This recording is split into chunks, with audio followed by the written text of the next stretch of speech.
Contestant Lawrence Rosenberg, Labour list editor Emma Burnell and author and journalist Dr Tim Hames.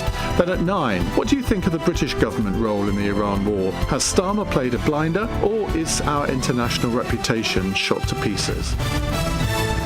On your radio, on the LBC app, and Play LBC. Leading Britain's conversation. This is LBC.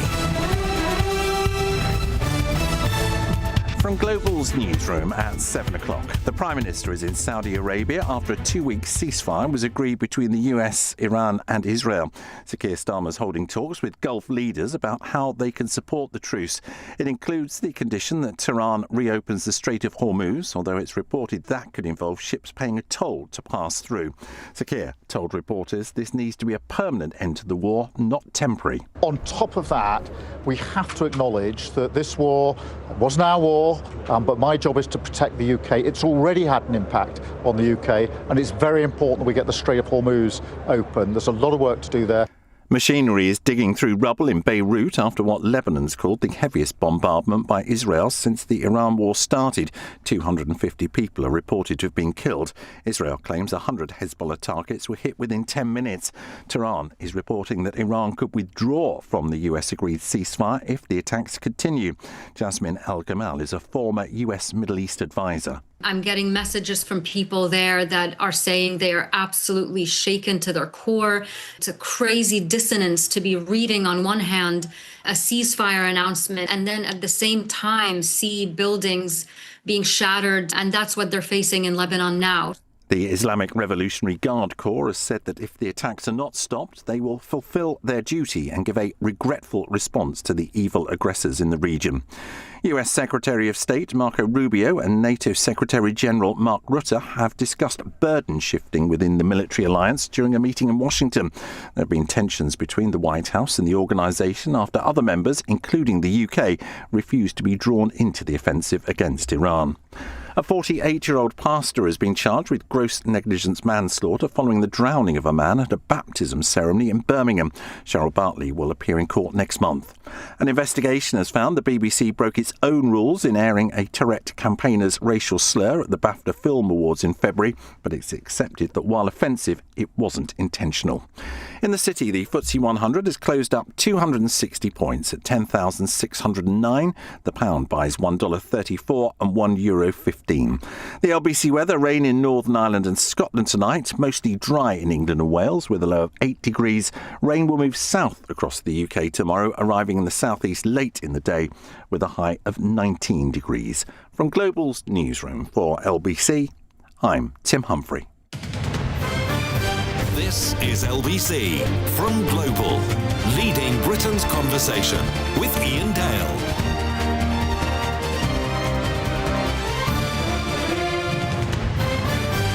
Hello, a very good evening. It's 3 minutes past 7 on LBC. Well, when we finished the programme at 10 o'clock last night, I think we were all rather anxious as to what would happen over the course of the next 3 hours. There was even speculation that Donald Trump could even consider using nuclear weapons against Iran. Well, 32 minutes after the programme finished, Donald Trump announced that a ceasefire, a 2-week ceasefire, had been agreed with Iran. I think a lot of people heaved a huge sigh of relief at that. But then, of course, the language wars began.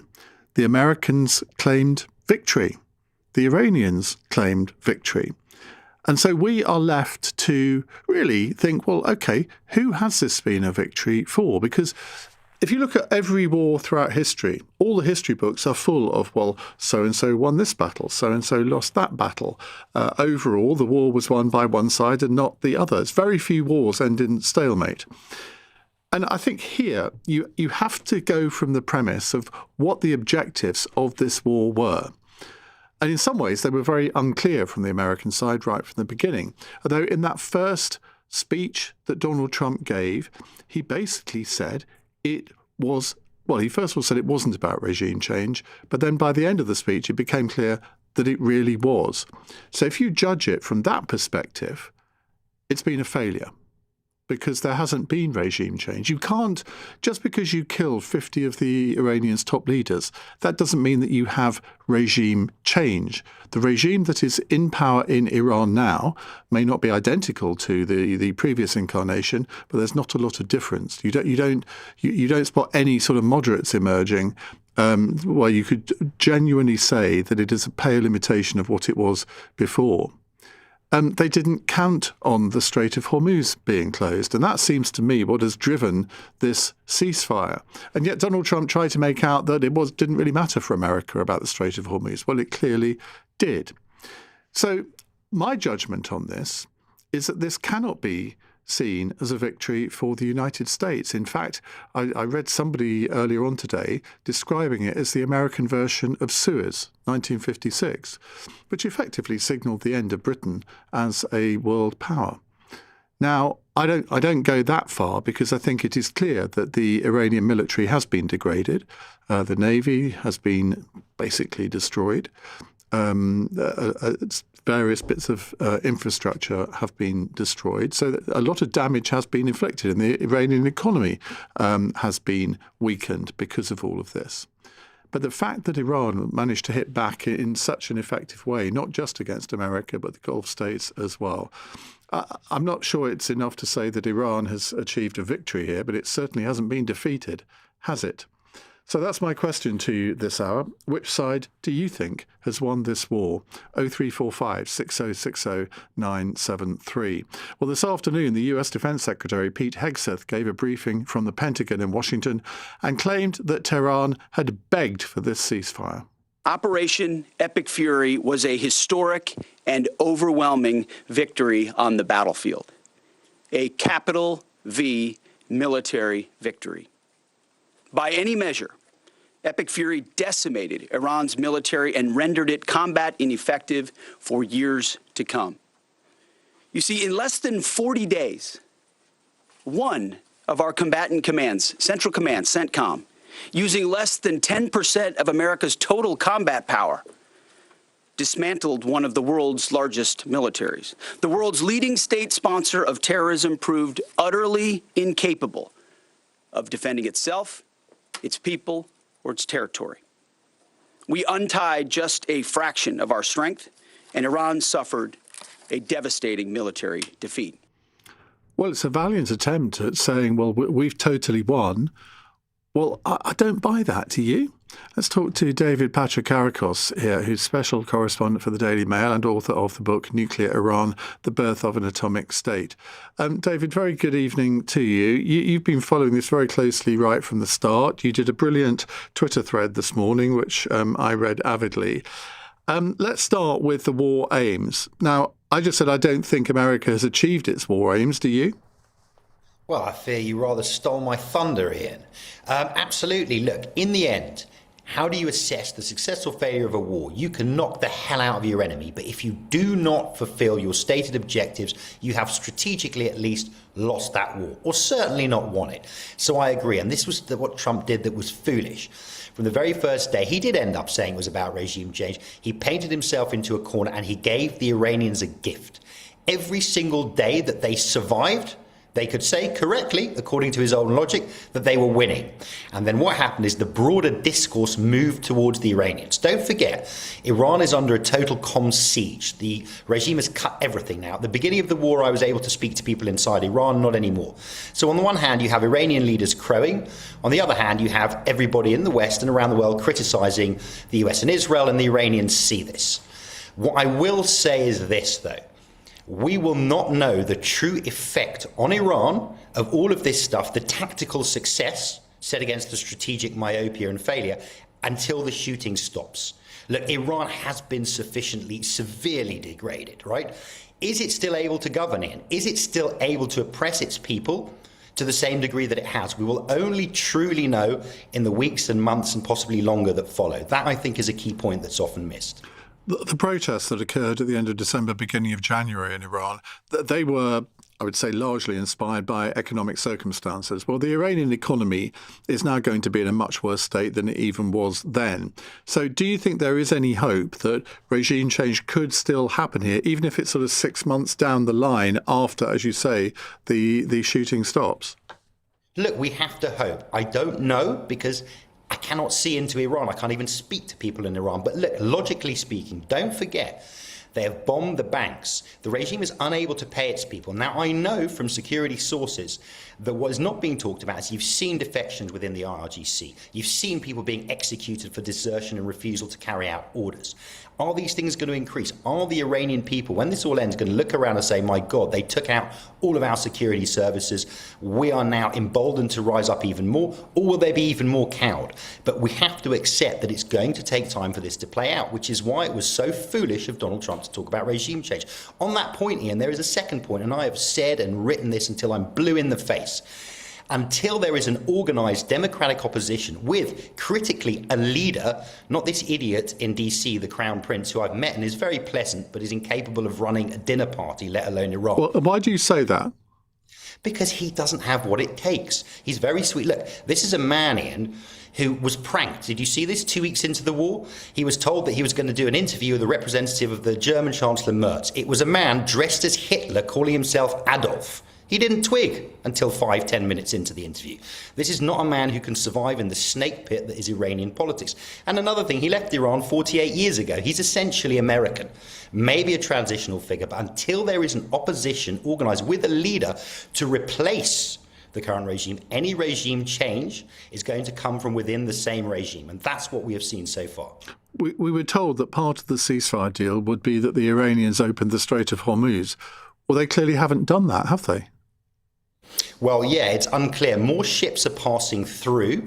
Look, the Iranians need to get the straits flowing as well. They're suffering as well. It's partly why, for all of their bombast, they've agreed to a ceasefire. And look, Ian, what people need to understand is it's not enough to open the Straits of Hormuz. It's not going to go back to normal immediately. It's going to take weeks. There are tankers backed up. We still don't know if there needs to be more demining. It's going to take a long time, at least weeks, for it to settle, even if it were all resolved tomorrow. So let's not forget that. And of course, we still have Israel bombing Lebanon today. I think more people have been killed in Lebanon today than any other day in this war so far. Do you think the Iranians are going to stand for that? Because I think there are many people on their side that thought that the Israel-Lebanon war was part of this ceasefire deal. Sure, and we see confusion over that right now because the Pakistani negotiator said it was, and Netanyahu then corrected him saying it wasn't.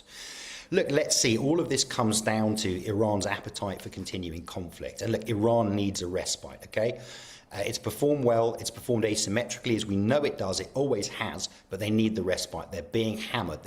Their stocks are dwindling. So let's see. Do they really want to have another round of it? They're saying that they will, but, let's not forget that they never came to the aid of Hamas and Hezbollah after October 7th, as many in Hezbollah thought they would do. So let's see. Again, I think the Iranians want a respite right now. David, thank you very much. That's David Patrikarakos. Do look at his Twitter thread from earlier today. It's well worth a read. Dr. Mitchell Rees joins me now, American diplomat who worked for 5 US administrations and is currently a distinguished fellow at the Royal United Services Institute think tank. Mitchell, good to see you again. How do you think this has turned out from an American point of view? Well, I think the president has not emerged victorious at this point, but it's a little bit like determining the score when the match is only 60 minutes in. I mean, we still have a lot of time left, and this is going to play out for many more days, even weeks. But at this point, the president hasn't achieved the goals that he initially sought out to achieve, and he's got a 30% approval rating at home. Gas prices are high. And he's done serious damage to America's alliances and U.S. credibility overseas. So he may put lipstick on a pig, but it's still a pig right now. And the Iranian regime has survived. The nuclear material is still in the country, and it's exerted control over the Straits of Hormuz, which has proven to be more of an effective deterrent than the nuclear option has for Tehran. So right now, you can't declare it a victory for the United States. The President has got a meeting with Mark Rutte, the Secretary-General of NATO, in about an hour and a quarter's time in the White House. I don't imagine that is going to be a particularly friendly meeting. And do you think Donald Trump is effectively going to say, well, OK, we're claiming victory here. We know it isn't a victory. And the reason it isn't a victory is because NATO has not come to our aid? Well, it's certainly possible that the president will blame others for the lack of a strategy when he entered into this conflict. The Europeans are clearly an attractive target for many reasons, historic as well as current. I think a lot of it may depend on what the Secretary General has to say in private to the president. But I think the alliance is in the worst shape in living memory. And it's really an interesting question as to what the UK and what the other NATO members are going to do going forward. From what you've observed from the Iranian side, I mean, it seems to me that they had America on the run for a time, which I don't think anybody particularly expected to happen. They reacted in a way towards the Gulf states that, in retrospect, people say, well, they did warn that they would do that. They've effectively closed the Strait of Hormuz to a lot of world shipping, not all, but most. I mean, they do have a case to say that they have inflicted a bloody nose on Uncle Sam, don't they? Well, you can. Let me be a contrarian for a second, and let's not paint the Iranians as 10 feet tall. Their military intelligence political leadership has been wiped out. Their navy's been sunk.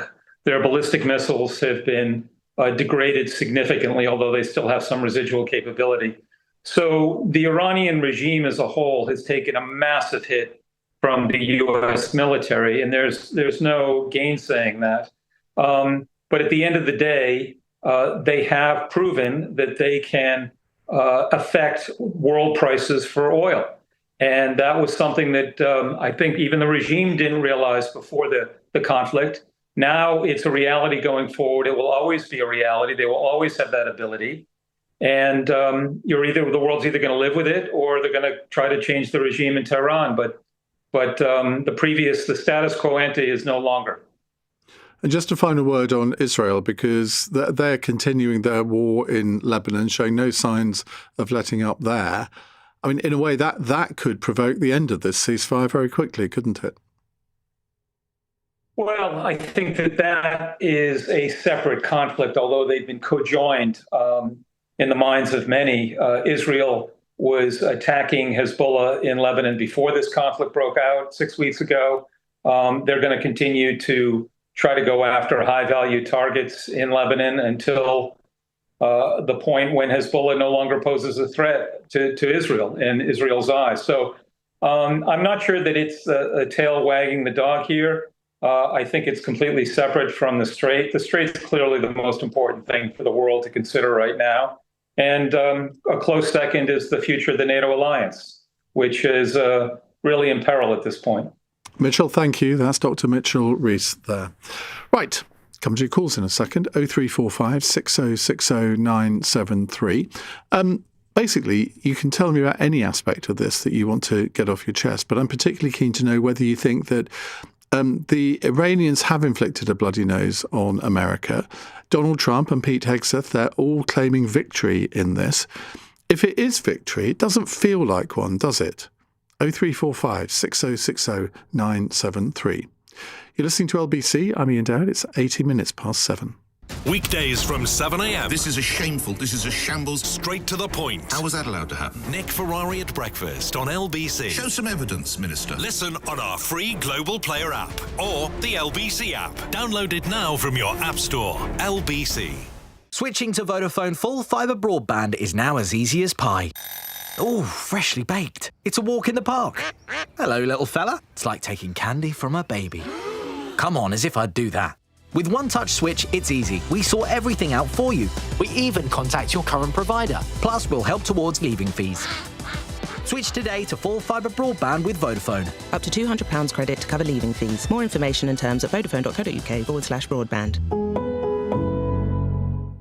Lidl, there's always more to value. Like switching from Morrison's to Lidl and saving £41 on this week's big shop at lidl.co.uk/usave. Which means a stocked up fridge of big brands, award-winning own brands, and your fresh 5 a day with extra helpings encouraged. Lidl, more to value. Prices check 26th of the 3rd, 26. Morrison's also sell other products. See online for more details. Turn up your taste buds with Dolmio Intensify pasta sauces. From mild creamy garlic and black pepper, to bold smoky garlic and sun-dried tomato, whoa, and spicy smoked paprika and chili. Woo! Try Dolmio Intensify, pasta sauces with serious flavor. Dolmio, yeah. Your time is valuable. Your perspective should be too. The Economist cuts through the noise with the stories that truly shape your world. How can you believe that a new regime won't crush you just like the previous one? Online scams are stranger than they've ever been. When the world's turned upside down, know which way is up. Read, watch, or listen to The Economist. Iain Dale on LBC. Text 84850. 7:20 on LBC. Andy says the USA have won for now. Propaganda is everywhere, even from people think they're doing right but aren't. Donald Trump is the anomaly, playing chess while others play drafts, putting Americans first as resources tighten. I think I'd put that the other way round, saying he's playing drafts and the others are playing chess. And he continues, the truth, the world isn't one big family and never has been. If this deal fails, this is on Iran, and then the USA should take the country back to the Stone Ages.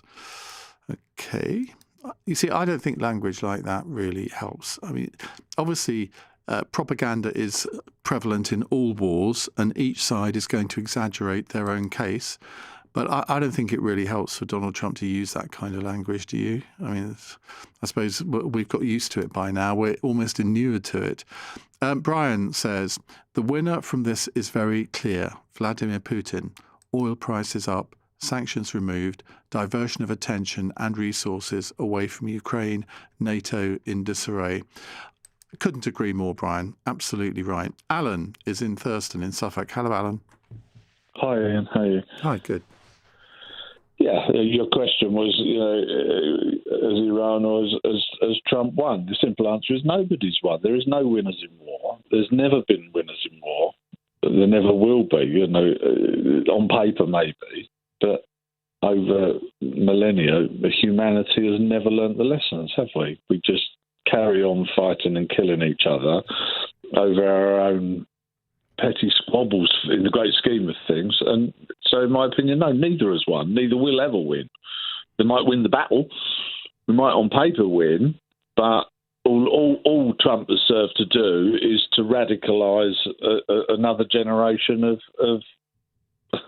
Iraqis, hasn't he? Iranians, I think. Sorry.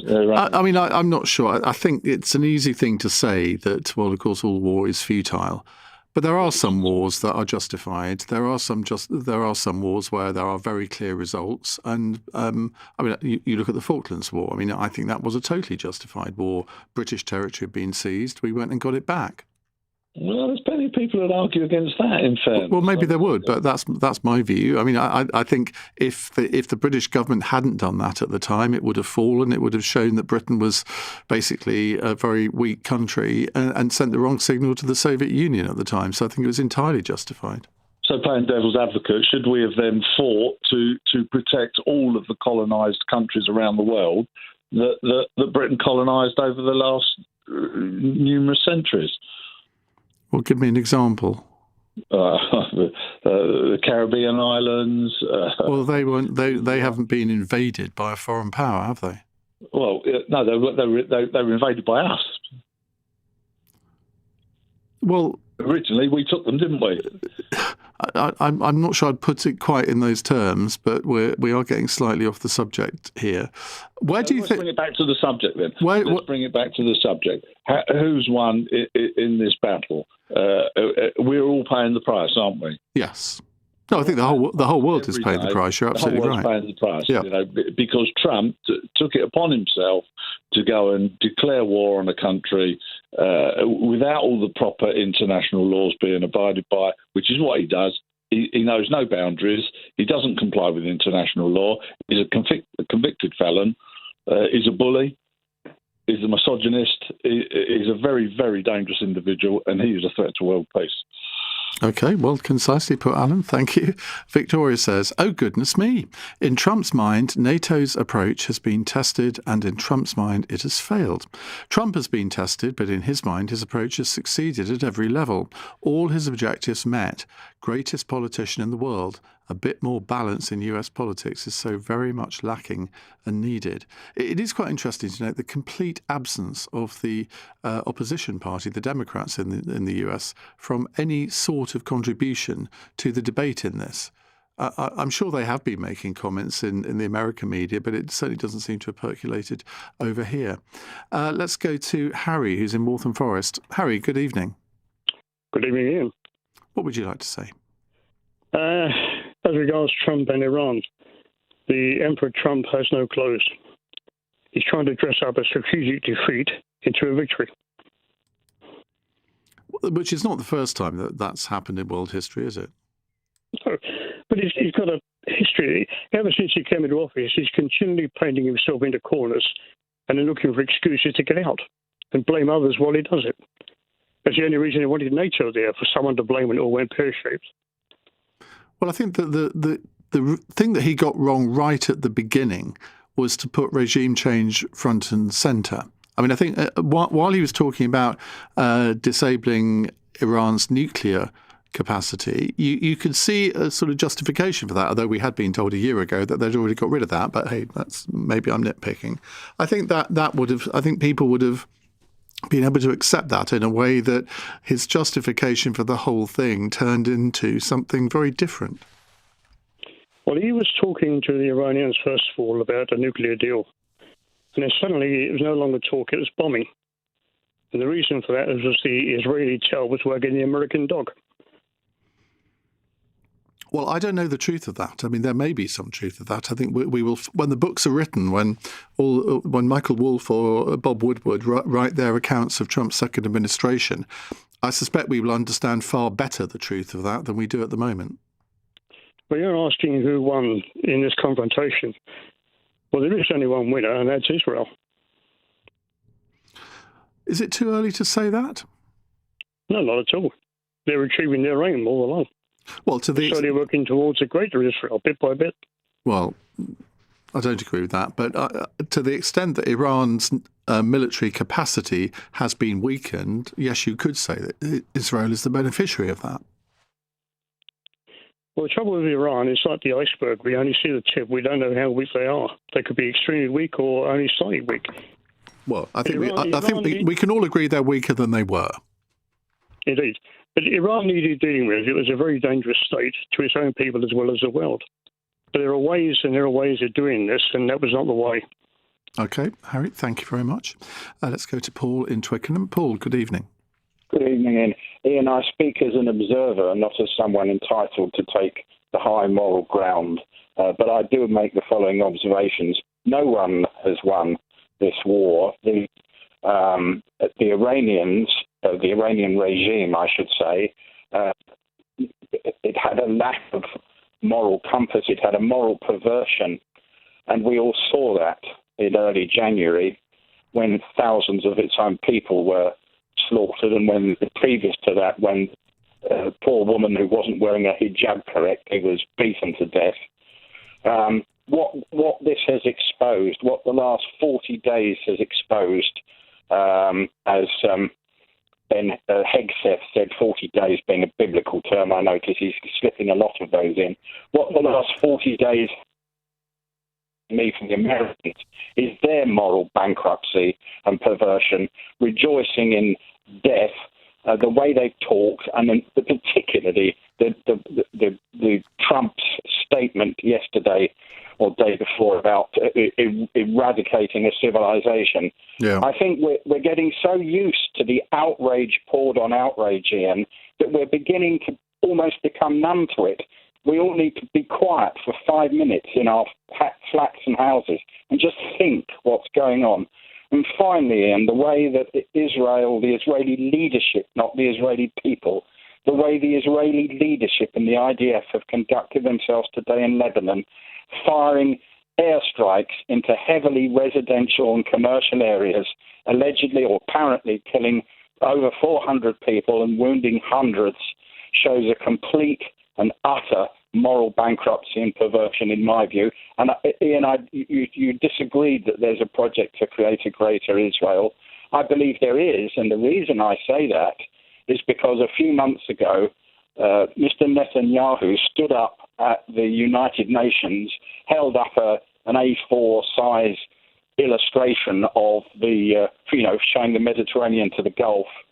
On one side of the illustration, all the countries, Iran, Iraq, they were all shown in black, and he was saying what a terrible place the Middle East is.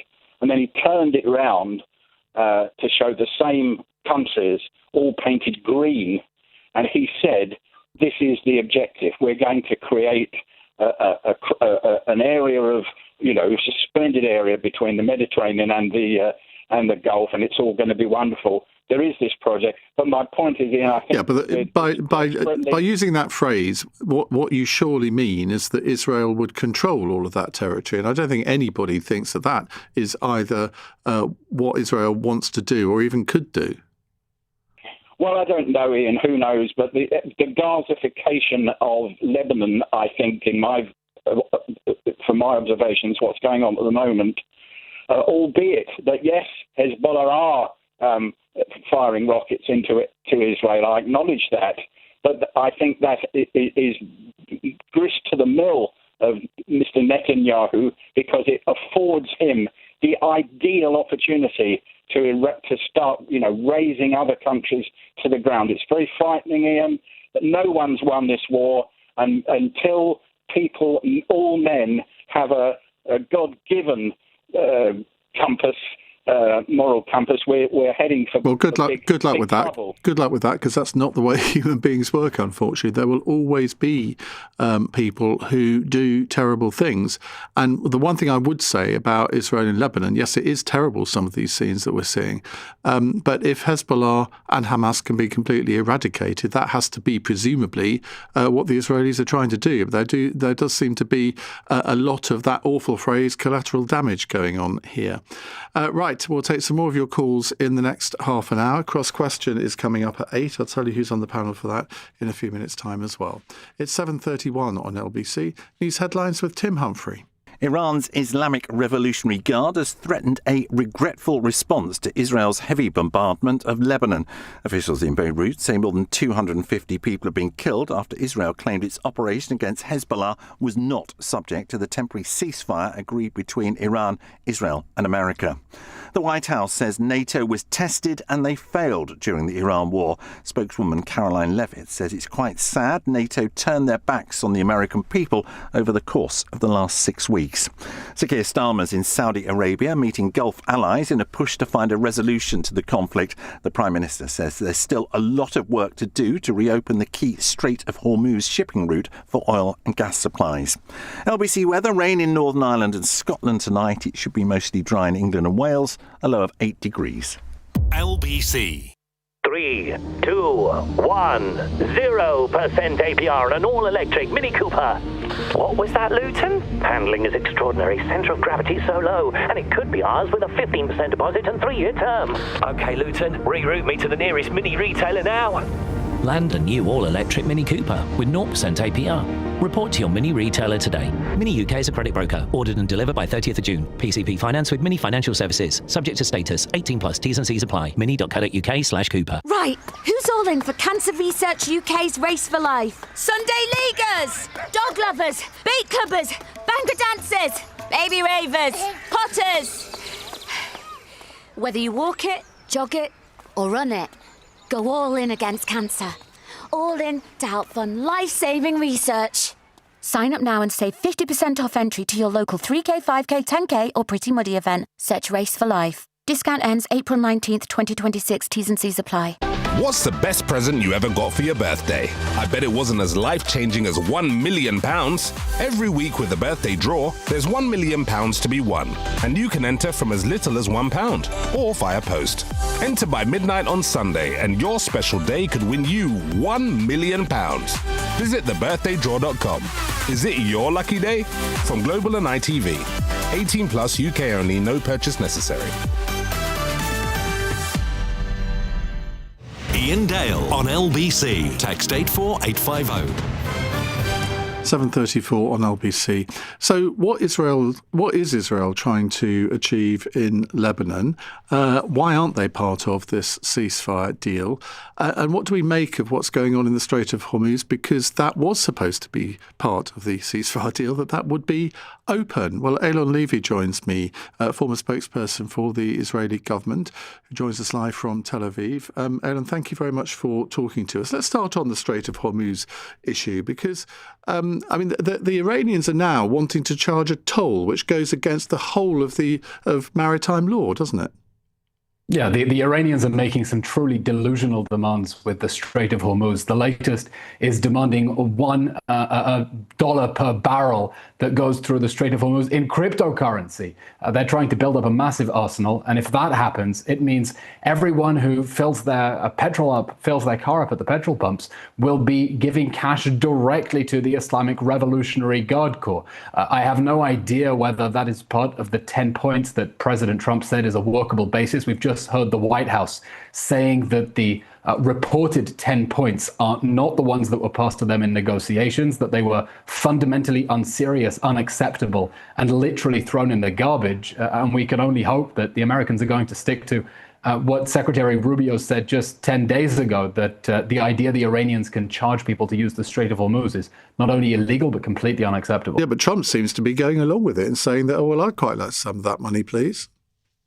If President Trump allows the Iranians to institutionalize piracy on the high seas and to erect a toll booth over the Strait of Hormuz, it means every single person in the world who fills up petrol in their car will be giving cash directly to the Islamic Revolutionary Guard Corps to pour back into the ballistic missile program that Israel and the United States have set so far back. I find it difficult to believe that President Trump is willing to see so much money being poured back into the Iranian military machine that's just been destroyed. But for now, they're denying the reports about what exactly is in the points that they've supposedly agreed to, and we're just going to have to wait and see. Let's turn to Lebanon, because the Lebanese government says the death toll from today's Israeli strikes has now risen to 254. Now, just before the news, we heard from Paul in Twickenham. I just want to play you a little extract of what he said about this, Eilon. The way the Israeli leadership and the IDF have conducted themselves today in Lebanon, firing airstrikes into heavily residential and commercial areas, shows a complete and utter moral bankruptcy and perversion, in my view. I mean, he called it the Gazification of Lebanon, and you look at some of these strikes, so they don't seem to be particularly targeted. What is the Israeli aim in Lebanon? I'm sorry, and on what basis are you saying that those strikes are not targeted? Israel here is striking Hezbollah military targets, and Hezbollah, like Hamas in Gaza, has embedded its infrastructure within civilian areas and civilian buildings deliberately. Hezbollah right now is using the territory of Lebanon to launch rockets, missiles, and anti-tank fire at Israelis living in the north, which means people cannot go safely to their homes, and those who can go home are basically under house arrest. They have only 30 seconds to run for shelter when a missile is fired at them, and that is only because Israel controls a buffer zone inside Lebanon now to push Hezbollah away. Frankly, Israel's patience has snapped. Lebanon promised after the last war in November 2024 that it would dismantle Hezbollah, the same promise it made after the war in 2006. It's been 20 years of Lebanon promising time and time again to dismantle the Iranian proxy army launching attacks on Israeli families from its soil. And right now Israel is saying, enough is enough. We're not going to let you continue doing nothing. We're going to push Hezbollah away so that Israeli families in the north of the country can be safe. But unless my memory is failing me, I thought about a year ago, or maybe more than a year ago, we were told that Hezbollah had been severely weakened, that it was basically not the same force that it was. Hezbollah had been severely degraded. Hezbollah, on the eve of October 7th, had a NATO-sized army on Israel's border poised for invasion. It had far more missiles, its entire leadership was intact, and Hezbollah now is much weaker than it was, but not weak enough, apparently, for Lebanon to mop it up. And despite Lebanon's promise that it would dismantle Hezbollah, push it north of the Litani River, it didn't do that. And it means Israelis living near the northern border are sitting ducks for Hezbollah attacks. Hezbollah has been firing missiles as far south as Tel Aviv, and Israel is determined to remove this threat, and this is a critical point, to finally pressure the Lebanese government to do something it doesn't want to do, which is to confront Hezbollah and realize what is at stake. So are you saying that the public statements that have been issued by the Lebanese government over the past few months, which have been severely critical and very anti-Hezbollah, are they just words that you don't think they mean? Lebanon has been either unable or unwilling to dismantle Hezbollah. I'm sure they would love Hezbollah to be gone if they could click their fingers. The fact is, the Lebanese government has consistently chickened out of a confrontation with Hezbollah because it means the Lebanese armed forces taking on a potentially more powerful militia backed by Iran. It was only when Israel started thumping Hezbollah that Lebanon declared Hezbollah's military activities illegal at all. It was only after Israel started moving into Lebanon that Lebanon ordered the Iranian ambassador to get out of the country, and he hasn't, in defiance of the Lebanese government. Unfortunately, it's too little, too late from Lebanon, and Israel is not willing to let Lebanon's territory be used to stage armed attacks against Israel. It's giving the Lebanese government both the urgency and the opportunity to do what it promised to do 20 years ago and dismantle Hezbollah. But why not work with the Lebanese government to do this rather than indulging in this military action, which is killing so many people? Because if you've both got the same aims. I mean, the Lebanese government wants Hezbollah out of Lebanon too. You do too. Well, you can provide the firepower to help that happen. But sure, why not do it in concert with the Lebanese? I agree. It would be much better if we could fight Hezbollah together with Lebanon. But Lebanon does not recognize the state of Israel. Lebanon does not have diplomatic relations with the state of Israel. Lebanon treats the state of Israel as an enemy state. And in those circumstances, what military cooperation can you have when Lebanon refuses even to recognize the border with the state of Israel? The fact is that there is already an agreement between Israel and Lebanon. That agreement is from November 2024 that ended the last war. And the agreement committed the Lebanese government to remove Hezbollah until north of the Litani River. And they just didn't do that. They were either unable or unwilling. They presented a false impression of having cleared Hezbollah south of the Litani, clearly false because Israeli families are now under rocket attack from the area south of the Litani. And it's only, unfortunately, I wish that Lebanon had mopped up Hezbollah like they promised and saved us having to send our finest sons into battle to clean up their mess. But Lebanon has not been able to do that, and their territory is being used, again, to wage attacks against Israeli civilians. And so Israel is determined to push Hezbollah away and give Lebanon the urgency to clean up what it can in its own territory.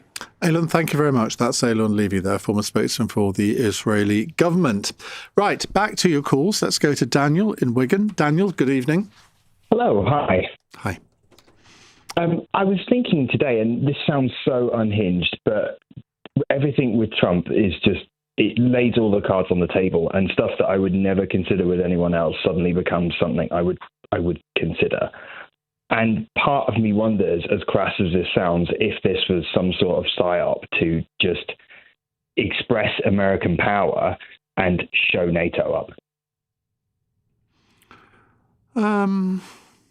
Well, look, there are all sorts of theories about Donald Trump's motivation for this war. At the beginning, a lot of people thought it was a diversionary tactic against so people would stop talking about the Epstein files. I never really bought that. It has, I suppose, from Trump's point of view, shown NATO up because no NATO countries have really come to America's aid in this, I don't think. And if his long-term aim is to withdraw America from NATO, well, it couldn't have gone better for him. No, it's just, I would never normally consider that. It's just a ridiculous thing to say almost. But with him, suddenly I have to consider everything. Like several weeks ago, I thought, what if he drops a nuclear bomb? And then he said the Truth Social post yesterday, and suddenly it was all very real. Yeah, and I think a lot of people have got into, and we talked about this last night a little bit, a lot of people are in a state of anxiety about the possibility of a much broader conflict that could end up with nuclear weapons being used.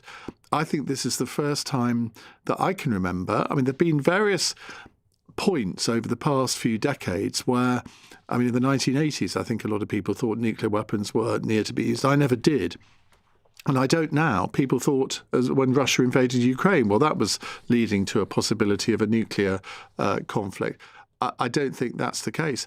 But you can see the circumstances now where a broader world war could easily come about. And let's face it, that would be a frightening thing, because you can never tell what will happen at the end of that. Thank you very much indeed. Let me tell you who's on Cross Question tonight. We have the former General Secretary of Unison, Christina McAnee, Lawrence Rosenberg, PR expert who's a candidate in the ongoing series of The Apprentice, Emma Burnell, editor of the Labour List website, and Dr. Tim Hames, journalist, author and political consultant. They're here from 8. So you've got about 15 minutes to think of a really incisive question to phone us with or WhatsApp with. It's 7:45 on LBC. Let's take a break.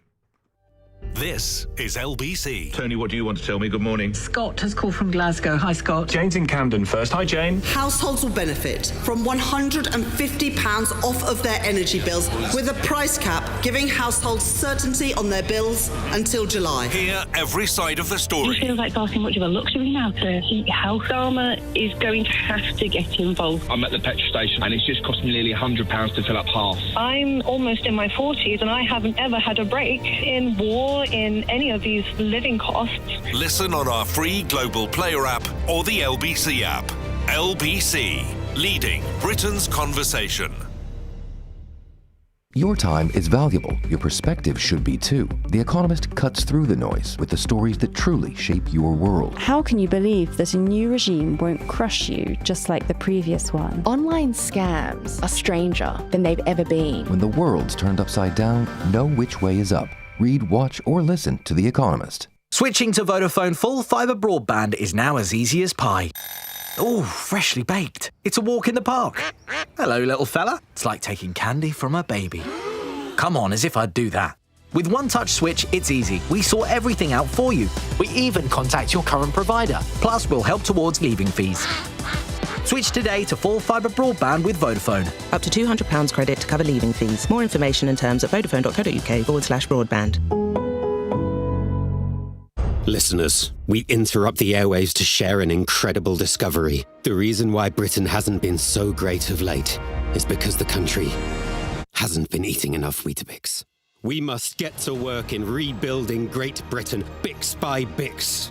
By delivering Weetabix to whoever plans the traffic diversions, to delivery drivers who can't seem to find your house, and people who don't stack the dishwasher properly. To Britain, we must say, have you had your Weetabix? And when teams feel supported, they can achieve anything. Sorry, just had even more of my team are off ill. Have you tried Benenden Health? It's easy to set up. They've got a GP helpline you can book 24/7. Where were we? A coffee break, hopefully. Press play on your people's health with a wide range of healthcare services for less than £16 per employee per month. Search Benenden for business. Fee reviewed periodically. T's and C's apply. Qualifying periods apply for some services. UK only. Visit benenden.co.uk. Go all Irish to France with great low prices. With Irish Ferries, you can for less. Irish Ferries, see you travel differently. T's and C's apply. This is LBC with Iain Dale. Call 0345 6060 973. 7:47, David in France says, collateral damage notwithstanding, after Hegseth's utterly puerile speech, I almost wish for Iran to drag America into another Vietnam. I mean, what a stupid thing to say to prove a point. America's lies, arrogance and exceptionalism is frankly galling. America is a failing empire. Time we ignored them. I mean, dear, oh dear. What perverted logic is that? I mean, how about you turn your ire towards a theocracy that kills tens of thousands of its own people who protest for democracy? How about you turn your ire towards a regime which imprisons people with impunity? How about you turn your ire that doesn't seem to recognise female rights at all? How about you turn your ire to a regime that murders and executes gay people just for being gay, and yet you spend your whole time slagging off America? Now, I completely accept that America's got a lot of things wrong in this, but to try and equate them with the Iranian regime, and this is where I think Donald Trump has singularly failed to articulate his cause here, where so many people, particularly in this country, seem to think that America is the evil one here and Iran is somehow on the side of the angels. I mean, it could not be more different. Let's go to Sean in Bromsgrove. Hello, Sean. It's not Sean, it's Sam. Sorry, Sam. That's okay. Oh dear. I'm sure you've been called worse. Oh, much worse, much worse. What a mess, isn't it? It's a mess, isn't it? Well, there is a ceasefire, so I suppose that's something. Sorry. There is a ceasefire, so I suppose that's something to cling to. There is a ceasefire, but of course not for Lebanon. I think my understanding, things move so fast, maybe things have changed since my understanding, is there's no ceasefire in Lebanon and 1 million people are still homeless and displaced and what have you. But Trump's, it's questionable at the moment, the way he's posting online, the words he's using, I think it's concerning about his state of mind. So do I. Then you have the Iranians were able to hold really hostage the world economy in some ways. Certainly the Gulf countries, which were allies with Trump and treated him very well. When he went to visit, they gave him even money and planes and what have you, thinking that would keep them safe. That all fell through now. So this ceasefire, I think, in my view, nobody's really won and everybody's losing at the moment. If you're going to have to choose a winner, it might be Netanyahu. He's been for many, many years saying that his dream is to bomb Iran. So I suppose his dream has come true. And the other winner is probably the Iranians. In some ways, they said, look, we've held our stand here. We've held everybody, the economy of the world hostage, and now they're having to talk to us instead of making us do what they want without any repercussions. But the world is losing, humanity is losing. The number of children that are dying, the number of people who have lost their houses, it is just unbelievable. And I would like a question, Iain, if you indulge me, when you do speak to Israeli officials, ask them, what is the borders of Israel that we all need to rally behind? Because at the moment, Israel has not put borders, so we don't know. Do they want us to rally behind them to take the West Bank and south of Lebanon? Do they want us to rally behind Greater Israel, which includes Jordan, Syria, Lebanon, part of Saudi Arabia, Iraq? We don't know Israel's borders. Let's have peace, but let them tell us where are the borders. And then the Arabs and the Muslims, they already promised them. The foreign minister of Jordan stood and said, every country is willing to secure Israel, but they must give us the borders and they must respect the Palestinian state. So we don't know where these borders, this area is going to create, more chaos, more death, more trauma for all sides. There's no winners. There's no winners. Well, I don't think that I think you're right on that. I certainly don't think there are any winners throughout the rest of the world. I think that the whole world economy has suffered because of this and will continue to do so for quite a long time to come. Sam, thank you very much. Joe says, Pete Hegseth, ex-Weekend show host, cosplaying as a great military general. He thinks he's in a Hollywood film. Well, maybe he does. I mean, he did serve in the armed forces, so let's not forget that. But you're right. I hear him at his press conferences and I just cringe. James is in Westminster. James, hi. Hi, good evening. Thank you. And there's a lot of what you've said earlier this evening that I agree with. But I want to pick up on on the last caller's comment about a greater Israel. What everybody seems to be forgetting is a few things. Firstly, Iran has got a stated intention to destroy the state of Israel. Secondly, Iran is being run by what is a prescribed terrorist organization in the IRGC, whose tentacles have flooded not just across to Lebanon or Gaza or to the West Bank or Iraq, but they've spread across the Western world. Look at what's been going on with terrorist attacks in the UK, across Europe. And what has been a complete loss has been the weakness of Europe in terms of facing up to that and confronting it. And the one thing that Donald Trump has done, whether you agree with the strategy or not, is he has stood up to it. He has said that Iran is never to have nuclear weapons. Iran is military to be defeated. They have held the world to hostage, Iranians, by closing off the Straits of Hormuz. Well, you're right, but answer me this, James. A year ago, we were told that the joint American-Israeli airstrikes had destroyed Iran's nuclear capabilities. Now, it's never been satisfactorily explained from my point of view as to, well, what's happened in the last year. Well, clearly something has happened to it in order for Trump and Netanyahu to decide the necessity of going back in.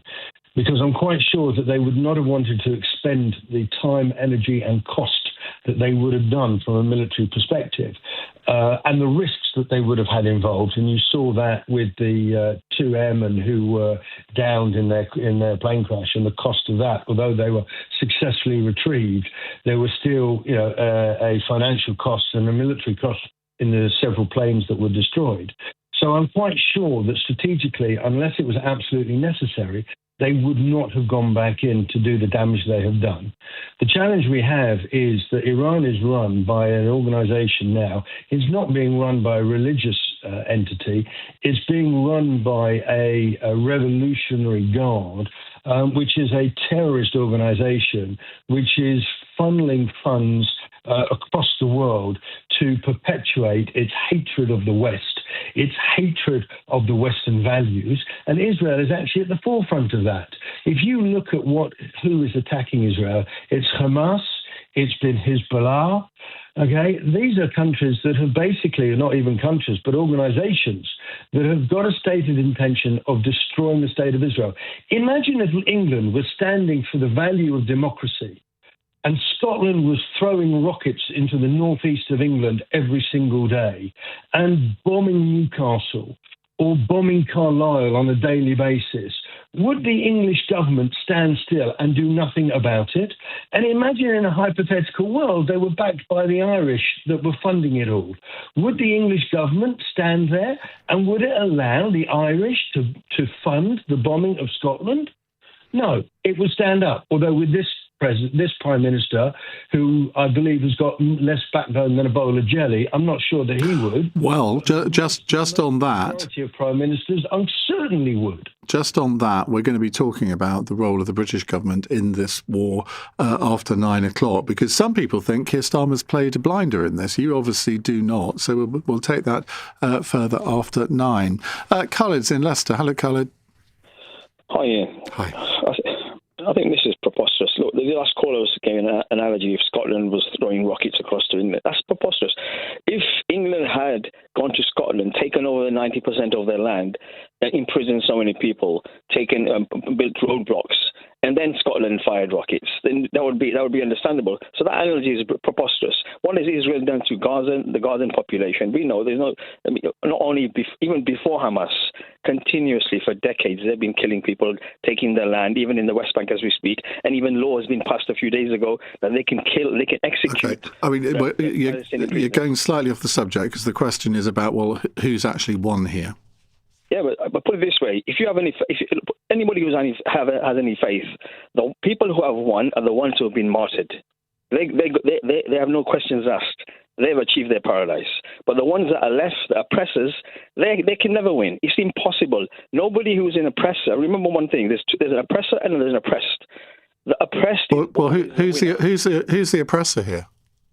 The oppressor is obviously, for me, it's straightforward. Look, Israel Netanyahu showed the whole world. It's not me speaking. He said to the whole world. Again, you're obsessed by Israel, Khaled. We're talking about America and Iran here. Yeah, because Netanyahu was the one who said that decades ago about Iran, and even in Iraq, he said within weeks or within months they'll have a nuclear bomb. That was decades ago. The same old story. This is a country that wants to see Israel annihilated, not exist anymore. So forgive the Israelis if they feel under threat from Iran. So what does Israel do? Take over Gaza, take over the West Bank, encourage America to bomb Iran, take over and bomb Iraq as well. Even Iraq, that was a disaster. Who went to America to tell the Americans to bomb Iraq? Netanyahu himself. Right, he's the one. That's what I'm saying. You have to look at the instigators of all the problems in the Middle East, and this is preposterous. Their Plan Dalet is being enacted. Many people in the Middle East think Iran is the promoter of most of the conflicts in the Middle East, rather than Israel. Well, how many countries has Iran bombed? But look at how many countries America bombed. Iran has been funding terrorism throughout the Middle East and indeed throughout the world for decades. It's funded Hezbollah, it's funded Hamas, it's funded the Houthis. What part of that don't you get? At what point don't you get the end? No. You answer me that. They have funded them, haven't they? So Israel has every right to feel under threat from those three organisations. So what about the... No, don't say what about. I'm not interested in your whataboutery. Just accept that Iran has been funding terrorism through those three organisations and indeed throughout the world. Do you accept that or don't you? That may be the case. I'm not supporting Iran. Oh, dear, Khalid. I'm sorry. You've completely undermined your own position because you can't even accept those facts. Goodbye. Right, time for Cross Question in a moment. Christina McAnee will be joining us, former General Secretary of the Public Services Union Unison, Lawrence Rosenberg, PR expert, and he's a candidate in the ongoing series of the TV show The Apprentice. Emma Burnell is editor of the Labour List website, and Dr. Tim Hames is a journalist, author and political consultant. They'll be here in just 2 minutes' time to answer your questions, your incisive questions on 0345 6060 973. You can WhatsApp us on that number. You can text 84850, and we'd love you to continue watching on Global Player, the LBC app, and the LBC YouTube channel.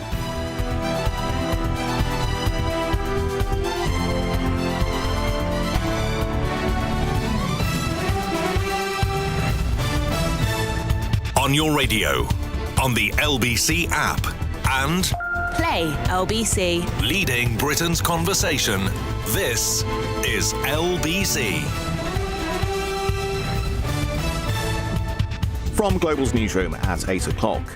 Israel's Prime Minister says the war in Iran is not over, despite the US and Tehran agreeing to a fortnight-long pause in the fighting.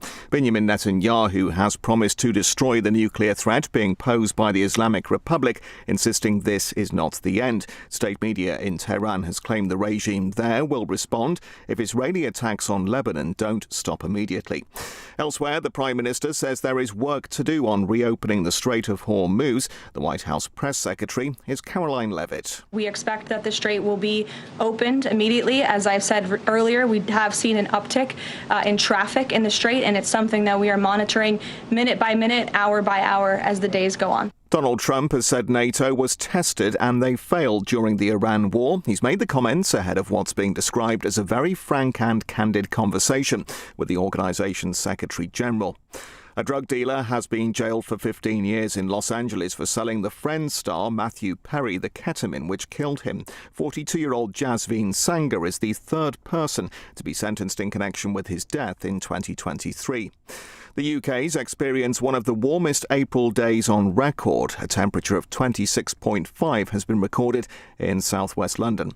In the city, the FTSE 100 closed up 260 points at 10,609. The pound will buy $1.34 and €1.15. LBC weather: rain will move across Scotland and Northern Ireland overnight. Dry and clear for large parts of the rest of the UK with a low of around 8 degrees. From Global's newsroom, for LBC, I'm Tim Daly. I've looked after my kids since they were born. Now they've got kids. I still want to look after them.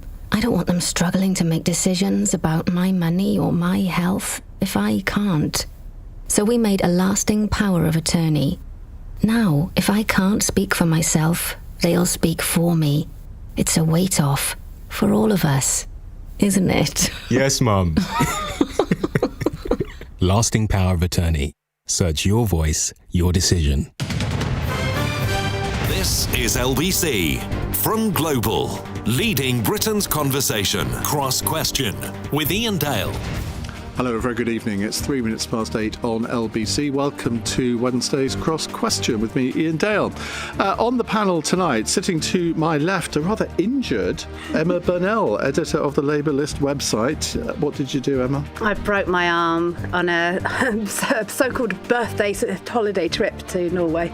That'll teach you to go to such exotic places. Dr. Tim Hames is a journalist, author and political consultant. To my right, we have Christina McAnee, former General Secretary of the Public Services Union Unison, and to her right, making his debut on the show, Lawrence Rosenberg. He's a PR expert, but if you watch The Apprentice, He's actually doing it at the moment, so we might have a little word about that during the show as well.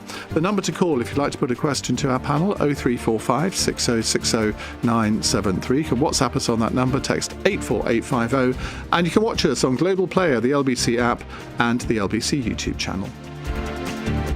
Call 0345 6060 973. Text 84850. Cross question. Watch live on our free Global Player app or the LBC app.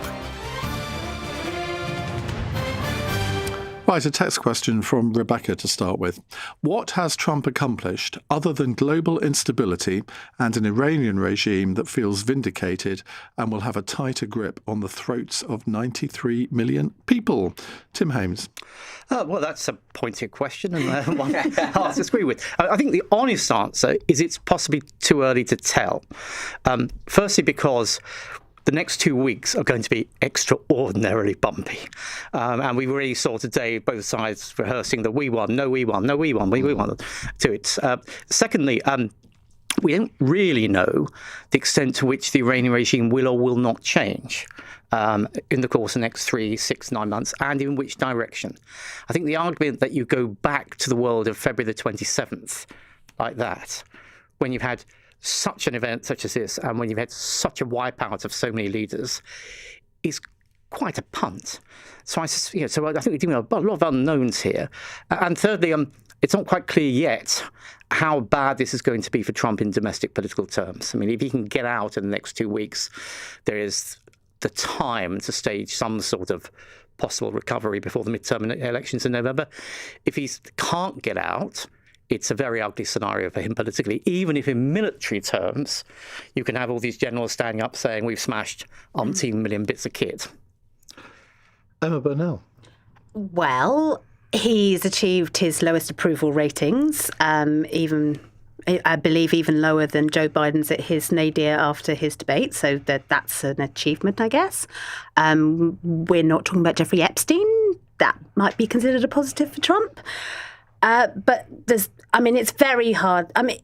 There were no clear goals that were set. There were several goals that were talked about, but they changed by the hour, if not by the day.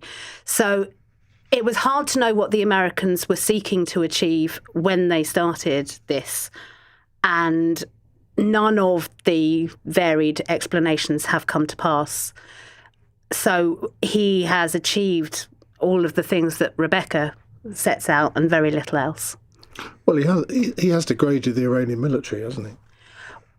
Yes, but they've also survived and have shown that they have this extraordinary economic weapon in the closing of the Straits of Hormuz that will probably embolden certainly the continuation of the regime.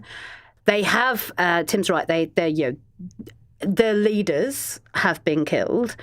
The person that we're told is the current leader is a person who was both the son, I believe, of the former Ayatollah and whose wife and child were killed in that raid. So I'm not sure that he's going to be more willing to develop stronger diplomatic relations in the future.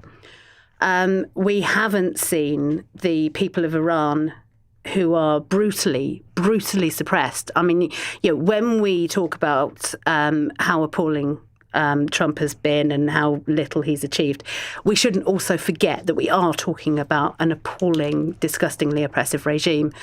And had that been the objective, clearly stated, well understood, well executed, we might be having a different conversation now, but it just wasn't. Christina. Yeah, it's actually hard to see what he has accomplished. You're right, he did have an impact on the infrastructure in Iran, obviously, but it doesn't seem to have done anything to dampen their enthusiasm to keep going in the same direction. I think overall, I feel it's made the world a more dangerous place and more unstable.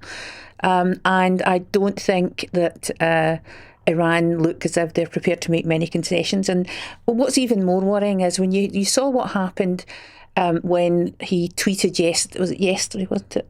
No, this morning. I'm losing my days here. It was this morning when he tweeted about saying that the they weren't going ahead with the annihilation of Iran, is there was then going out that he'd accepted the 10-point plan that had been put forward by Iran. That's something that America can work with. And then, of course, it looked as if neither he nor his advisors had even read that 10-point plan, because not that long afterwards they say, well, actually, it's the US's 15-point plan that we will be pursuing. So, I mean, it's really hard to see that he's accomplished very much from this. And I think Iran probably feel they've demonstrated that they're prepared to keep fighting if they don't get what they want. And I think absolutely agree with Emma that part of the problem is if he really did want regime change, he'd have to start the work on that much earlier on the ground in Iran by making sure that there's things in place to support people who are prepared to stand up against the Iranian regime, which is an awful regime. And that pre-planning work doesn't seem to have happened. Lawrence? I would say I'm not mourning the loss of any of the senior generals, the Ayatollah, or anyone else that was killed in the original attacks. And we've got to look at it from the perspective of, as well with the proxies, a weaker Iran is good for the entire region for the most part. So I'm looking at their funding of Hamas, of Hezbollah, of the Houthis, and I'm looking at the oppression of the Iranian people, and these are people who are profoundly involved in the oppression. I mean, we still don't even know the numbers of the amount of people that were killed during the protests. And so first of all, we've got rid of those people who are behind that, or a large number of those people. So that's the first thing in terms of what's been accomplished. In terms of end goals, I could feel from the original sort of feeling was, there's these wide protests across Iran. They've previously been really isolated protests, and now we've got these protests across Iran, and maybe this American attack would be what pushed it over the line for this full-on uprising. But that's just not transpired. So now in the current position that we're at, have they maybe achieved what they wanted, which was the regime change? No, I don't think they have. And is Trump now in a really difficult position, and the whole world is looking at the Straits of Hormuz as prices are going up, petrol, everything. So have they achieved what they maybe wanted to? Maybe not. But have they got rid of a lot of people who are part of this axis of evil in the Middle East? Yeah, I think they have. So, at what cost to the world economy, though? Because absolutely. This is affecting, I would say, literally every country in the world now. And I think we lose sight of that. We're obsessed with the effect on the G7 and the European economies. But you look at Asian economies, and they're really, really suffering. Let's take a follow-up question here from Charlie in Oxford. America's highest-ranking armed forces officer, General Dan Kane, said earlier that the US was acting selflessly as it always does. Does the panel agree that the US and Trump have acted in a selfless manner during the war with Iran, and that their actions have been for the benefit of others? Well, that's what Donald Trump would certainly say, and he would say, well, thanks very much to NATO countries who, he's about to speak to Mark Rutte in the next 20 minutes in Washington. I think he's going to use this whole dispute as a sort of lever to undermine NATO and possibly even try to withdraw America from it in, as Charlie would say, a selfless manner, Emma. Well, I'm not sure there's a Charlie's words so much as his interpretation of Trump's position. NATO is a defensive alliance. It goes to the aid of other NATO countries when they are attacked, not when they are attacking. And that is quite a significant and important difference in what NATO's there to do. Has America acted selflessly? It's acted recklessly. I don't think it's done itself any good. That's not the same as acting selflessly. That Americans haven't benefited, that prices have gone up in America, that Trump's approval ratings have gone down, that his MAGA coalition have split over this. That he has inflicted self-harm is not the same as acting selflessly. OK, well, let's add another question into this from Mike in Salisbury. Is NATO's lack of support for the US action in Iran a show of its weakness or of its strength in reminding the US that it isn't just the American Foreign Legion? Lawrence? Yeah, I think the interesting thing about NATO is it's a very bruised union.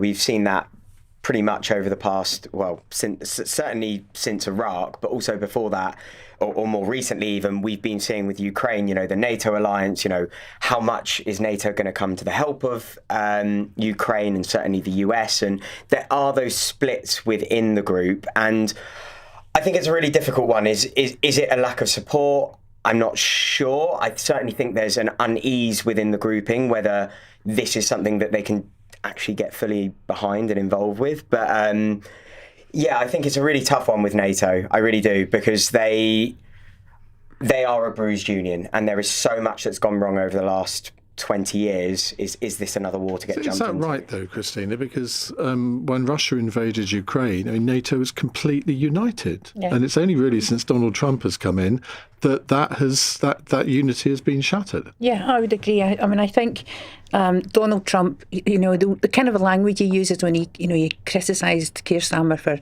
what did he say, he's no Churchill? Well, he's no Roosevelt, that's for sure.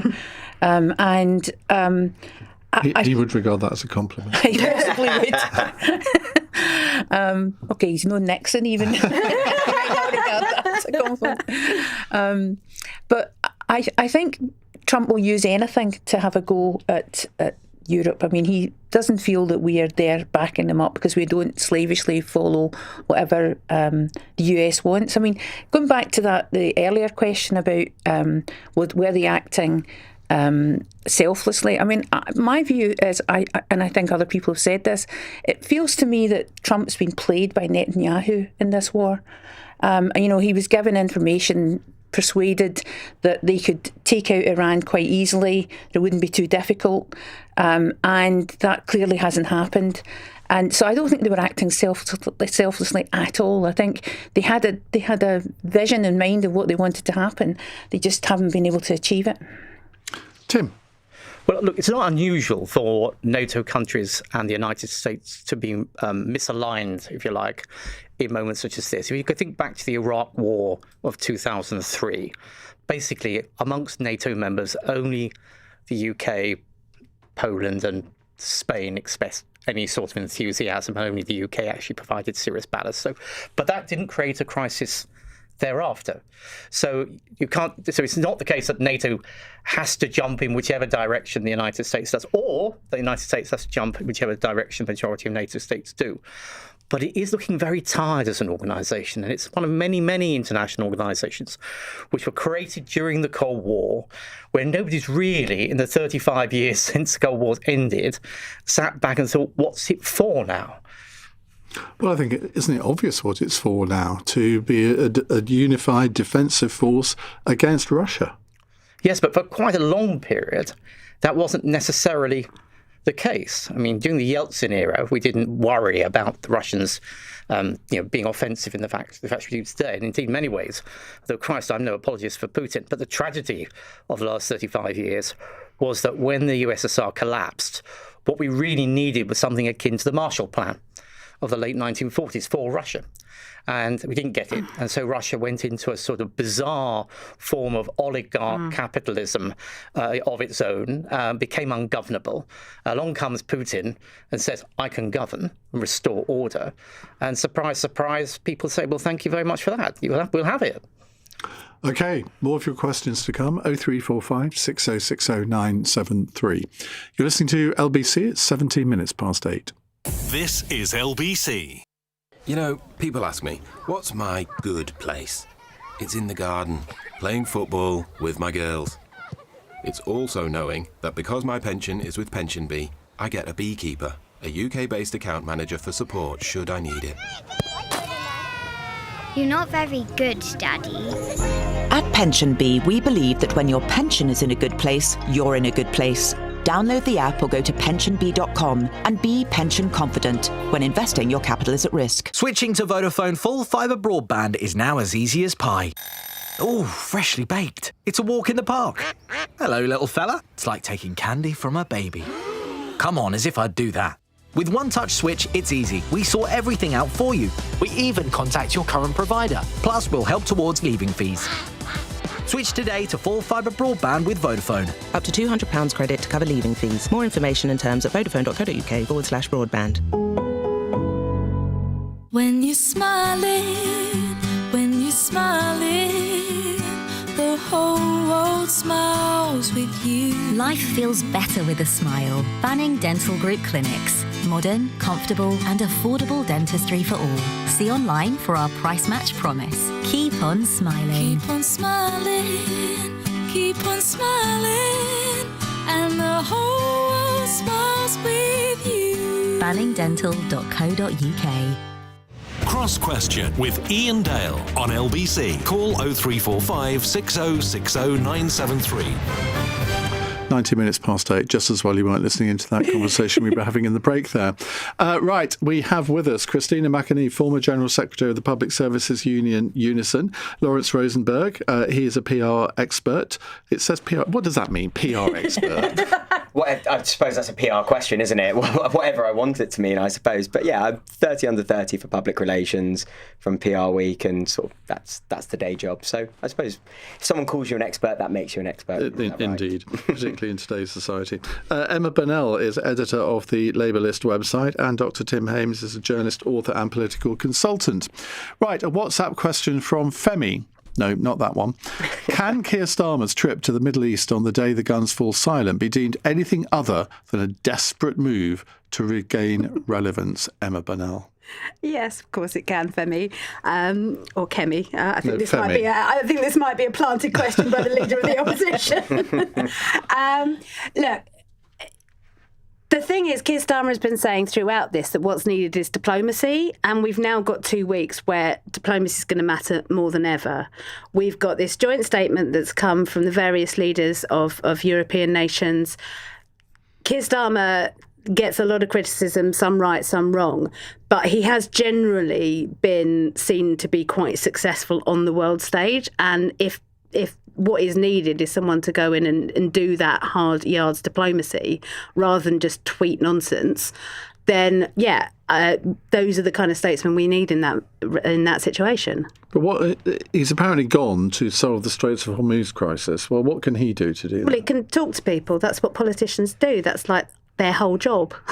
But the Iranians aren't going to listen to him, are they? The Americans aren't going to listen to him. No, but Oman might. He can talk to the proxies. He can talk to the Pakistani government. He can talk to the people who are talking to the people. He can get involved and help to move those things along. And we have seen, these behind-the-scenes negotiations, sometimes involving Keir Starmer, sometimes involving other people, are what eventually happens to resolve these things. It is George or not war. Christina? I think him and Yvette Cooper have played quite a good game in this, as in they've done what I think the British public want, which is don't get drawn into this war. Say that we'll do what we can to protect British interests. They've been critical of Iran, as they should be. I think some people would have preferred them to be a bit more critical of the US, but they're politicians, they're running the country, they have to deal with these things. But and this thing about being relevant, I mean, I think sometimes people forget that the empire is long gone. Britain is a very important country in the world, and some of our institutions are incredibly important, but we're not a massive global player the way United States or Russia or China are. And I think there comes a time when you need a leader that's prepared to accept that and, see where we fit in the international context, and just make sure that above all we're playing our part in maintaining the safety of the British people. That has to be the first criteria for any. We have a bigger economy than Russia. Okay, we haven't got the land mass, we haven't got the population that Russia has, but we've got a bigger economy. We're on the UN Security Council. Why say that we're not as important as Russia? Well, I think Russia's seen as one of the big superpowers, isn't it, still? Is it? Well, I think it still is, in terms of the counterbalance. It's got an economy smaller than Italy's. Yeah, but it's about the counterbalance between, I suppose, what they're prepared to do when it comes to massive conflicts. I mean, Italy's not invading another country. Russia for years now, not just invading Ukraine, but they've been taking bits of land in Eastern Europe, pushing the boundary all the time. So I think there is a difference between Russia and some of the other countries. Maybe we should invade France. That would elevate us up. Tim? Well, look, I'm going to charitably assume that this trip wasn't planned at 1 a.m. this morning. There was a bit of pre-thinking. And that would make sense because the Prime Minister did chair this video conference of 30-odd countries and the so-called coalition are willing about whether or not you could pull together some sort of international arrangement for the Straits of Hormuz. And that, I think, that remains, for my mind, an appealing outcome if you can get there. I mean, the notion that it's going to be carved up between Iran, Oman and the United States with everyone taking a cut is not kind of wildly attractive. So, I don't blame him going. I suspect he won't come back with any great triumph immediately, but there probably is a role for what Mark Carney at Davos called the middle powers to have a voice in all this. Otherwise, they just sit there looking rather irrelevant. Lawrence?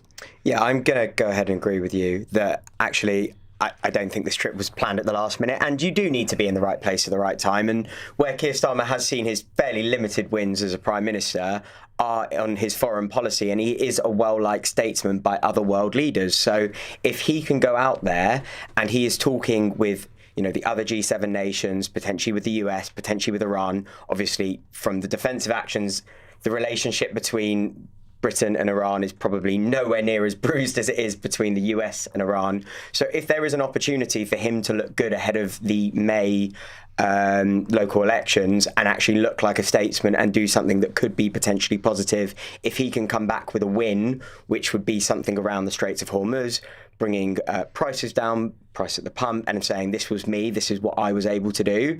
It's something tangible just to hold on to. And if that's where he's getting his wins, go for it. OK. Thank you for that, Femi.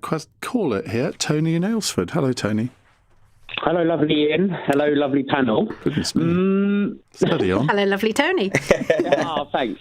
My question is, has Donald Trump's car crash antics recently, even though, let's be honest, he's been a car crash since 2016, hindered Nigel Farage's chance of getting in government as Prime Minister? And there's something else I just want to add to that. I would rather Kemi Badenoch be Prime Minister than him, and that's saying something. If there was a general election tomorrow, I would vote Keir Starmer, because I think if he continues the way he's going, I would vote him. However, tactical voting is going to come into it in the next general election to stop Nigel Farage getting in. It could be Liberal Democrat because of the constituency I'm in. But yeah, I think, has it hindered Nigel Farage's chance of getting in? And I think that's a good thing. Answers in the postcard, please. There in the end. Sorry. Postcode if you want, Tony. I mean, this is interesting, isn't it? Because if you look at Reform's ratings in most polls, they have declined a bit over the past few weeks or so. Nigel Farage's personal ratings have gone down a bit. But he has actually been slightly critical of Trump over the past few weeks, which he hasn't really... Well... I mean, that some might say that's carping, Emma. Tim, you start us off. Well, I should start with the confession that Mr Farage is, in fact, my Member of Parliament in my seat. And if you want to see him, I'd recommend the Finton Cricket Club bar as the most likely place in order to hold an impromptu surgery. I do think it is tricky. I mean, I think in the circumstances, Farage has ducked a weave probably about as well as he could, because on the one hand he wants Reform UK to be associated with the notion that there's this global uprising against traditionalist, boring, incrementalist politicians, and that in a sense he's the local part of that oomph. On the other hand, he's well aware that Donald Trump has never been wildly popular in the UK and is particularly unpopular now. He's going to have more fun and games next year with the French presidential election, when his natural allies, National Rally, under either Marine Le Pen or her very young alternative, depending on the court case there, could easily win that election, and how once he's there. So I think all of that is a distraction, frankly, from him. What Reform needs to do is not be talking about foreign policy and all the rest of it. It needs to be mobilising, the discontent that's out there. Okay, Lawrence. I'd say there's a little bit of a poison chalice for him at the moment. So as Tim was saying, not hugely popular in the UK, Trump, regardless what people think of him. I love using my parents as sort of the yardstick for it. And it's, well, he says what he thinks, but do they like him? Not usually, no. And for that reason, I'm looking at Farage and his approval. Well, yes, he has got a very tight line to walk because he's mates with Trump. He's going over there. He's at Mar-a-Lago.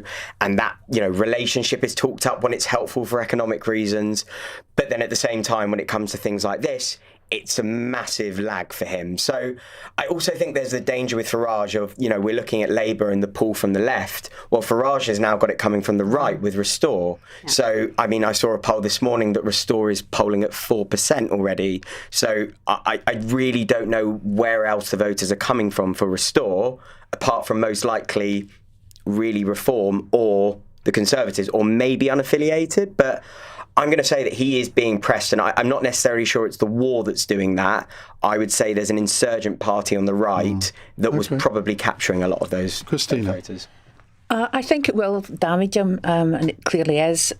None of the politicians are doing very well. Labour's not doing particularly well in the polls now at the moment either. But I think what this might do, I kind of hope, is show up the difference between genuine politicians like Keir Starmer, statespeople, statesmen and women, and I think you say like Ed Davey then. Even Ed Davey compared to Farage. Because I don't think Farage has really got much to bring to the table when it comes to international issues. He's got very fixed views on the countries that he likes, the countries that he doesn't like, or seems to have.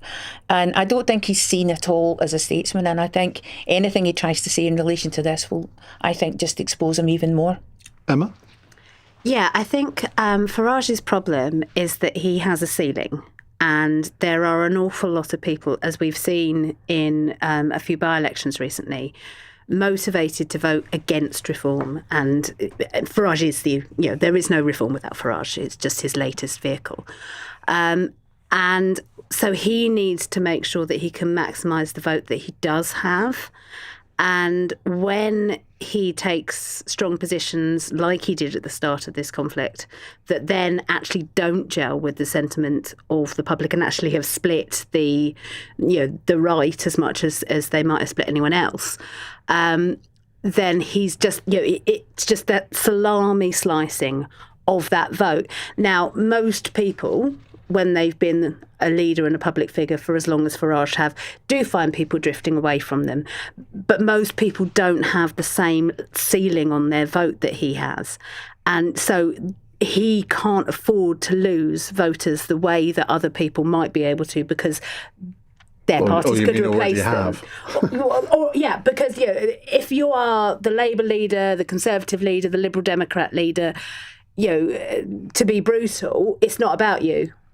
If you're Nigel Farage, it's not about reform.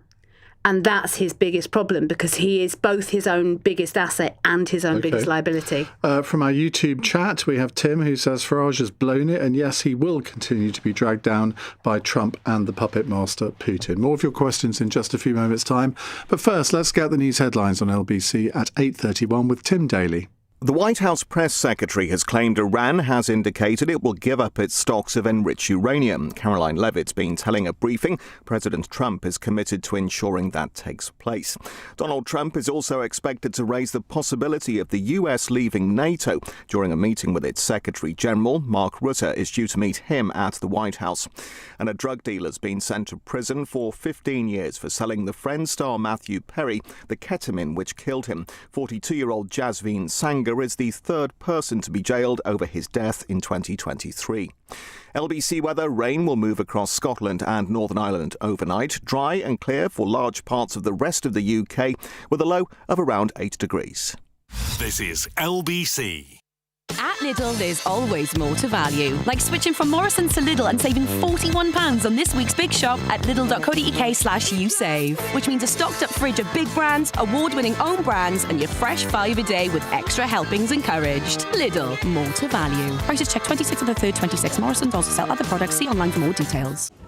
Oh, you want weight loss advice? Weight loss? Actually, what you want to do... I got my weight loss secret from my mother, who got it from her mother's my mother. Weight loss? Forget that, you just keep dancing. Dragon fruit. Podcast. Advice. Or you could go to MedExpress. MedExpress. Healthcare without the noise. Go to medexpress.co.uk/weight loss. Ali 60mg hard capsules contain Orlistat for overweight adults with a BMI of 28+. Follow a reduced calorie, low fat diet. Always read the label. Combine your pensions with Pension Bee and take control of your retirement. Because when your pension is in a good place, you're in a good place. When investing, your capital is at risk. Oh, Fiona's back at the monkey safari again. She's hooked on Toyota Service and Aftercare. In fact, it's so good, she'll find any excuse to come back. From replacement wipers to service and MOTs, our perks include free refreshments, quiet workspaces, courtesy cars, and a new warranty with every eligible service. Toyota Service and Aftercare. So good, you'll find any excuse to come back. Eligible services are available until the vehicle turns 10 years old or 100,000 miles. T's and C's apply. Cross Question with Iain Dale on LBC. Text 84850. 8:33 on LBC. With us in the studio, Emma Burnell, editor of the Labour List website, Dr. Tim Hames, journalist, author and political consultant. Are you writing a new book? You had one out last year. I've got one coming out in the autumn called War or Peace, the United States and China 2026 to 2049. Very, very interesting. Cheery. We will be talking to you about that one. Lawrence Rosenberg is a PR expert and a candidate on the ongoing series of The Apprentice. Now, you can't really tell us anything about what's going on. I was waiting for this. I'm getting called up every single time you go through my name. Yeah. I'm getting anxious now. Have you enjoyed it? I did enjoy it. I think, one of the biggest prizes, obviously, only one person wins the show, so you do have to make the most of the experience. I've absolutely loved it. You've just got to enjoy the experience. It's such a unique thing to get to do. So I went in there, just had fun, and obviously you have to see if I got... But you have to be a bit of a masochist to do it, don't you? Because you do get insulted quite a lot. Pointed question, oh my. No, I think... You try not take it too much to heart. Lord Sugar is a billionaire. We get to Hong Kong and he's saying how disappointed he is with us. And I'm sure there are things that actually might keep him up at night. A bunch of 20 to 30 somethings not finding some items in Hong Kong. I'm sure he'll be okay. But no, you just got to take everything with a pinch of salt. And it's about the experience, the journey, the growth from doing it. So you learn, you live, and you grow from it. And, obviously I've taken so many skills from that I can apply to my business. And obviously the platform that you had me here. Can I ask you a question? Go ahead. So, the one thing that when I watch The Apprentice, the one thing that everyone, I think, in their living room screams at the screen is, have you never watched this show before? Yeah. So I had watched the show and I prepared really hard so that I wouldn't be the person that everyone was going, has he not watched the show before? There's so much you don't see that makes it difficult. You try and not get caught in that trap. And obviously, I've got a bunch of BBC producers holding up my NDA to the screen right now that you can't see. But, it is obviously a lot more difficult. Okay, well, next time you come back, you can dish we'll dish everything. LBC legal team will have me covered. Wouldn't bet on that. Christina McInerney is here, former General Secretary of Unison. Right, this is a brilliant question from Kevin on the LBC YouTube channel. Which has been the most damaging to the UK? Brexit, COVID, the war in Ukraine, or the war in Iran? Christina. It's like the four horsemen of the apocalypse. Well, I think that's a really interesting question. I think the war in Iran, we don't know yet whether that could be the most damaging, because we're already seeing the impact it's having on economies around the world, and depending on what happens in the next 2 weeks, that has got the potential to be incredibly damaging, not just to the UK, but to loads of economies across the world. Of the other ones, though, I think I would have to say probably Brexit, as in it was the only one that's very specific to Britain, specific to the UK. And, COVID was awful. I gave evidence at the COVID inquiry not that long ago. And it was something that was happening in this country, but also across the world as well. There was many countries affected by COVID. The war in Ukraine, obviously a big impact. But I think Brexit stands out for me in that it was something that there was lots of promises made about it, and whether you voted for it or against it, if you go back to those days and you look at what the promises were made about what it would bring into the country, none of them have come true. We don't, we've got new passports. I suppose one thing that come through, some of us have got new passports. You have to queue up now when you go abroad.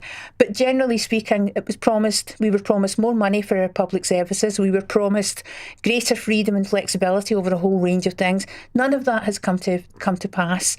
And, there's lots of estimates now there about what a damage it's done to the British economy and how we won't recover from that. Whatever you may think it has cost the British economy, it hasn't cost 400 billion, which is what COVID did.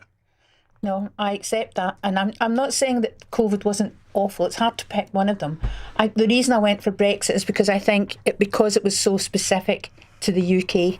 It's not one that other countries had to deal with. Lawrence? I was going to jump in, so I was going to say on that, I don't know how you could put it down to Brexit. That feels pretty political to say that Brexit is the worst. I mean, like you just said, Ian, 400 billion. Political on a political show? How dare you? No, of course. But I just think there's no comparison. I think, when you're looking at COVID, you've put the economy on ice for a year, and it's not just the effects right now when it comes to COVID or at the time. I think it's looking further down the line, the schools being shut, the impact on young people's mental health. I think, the cost of borrowing now and the amount we're spending each year servicing the national debt, these are huge costs that have had such a profound impact over such a long period of time. The war in Ukraine, hugely damaging. And, I would say the three nemesis of the three very damaging events. I think Brexit obviously has an upside to it, but I think certainly COVID is the one that stands out to me. Certainly Iran could be, but certainly COVID. So there are so many different ways you could answer this, and each one of these you can make a case for, I think. But I'm probably going to walk from here to Vauxhall when I leave this evening, and I will walk past as I do the COVID Memorial Wall. And I think while obviously people have died in the war in Ukraine, people have died in the war in Iran, I don't think we can put any deaths down to Brexit. I'm sure Femi could have. Walking past that wall, I am reminded every time that thousands of people died, thousands of UK citizens died. And so I think for me, that's probably just in terms of immediate impact, the worst.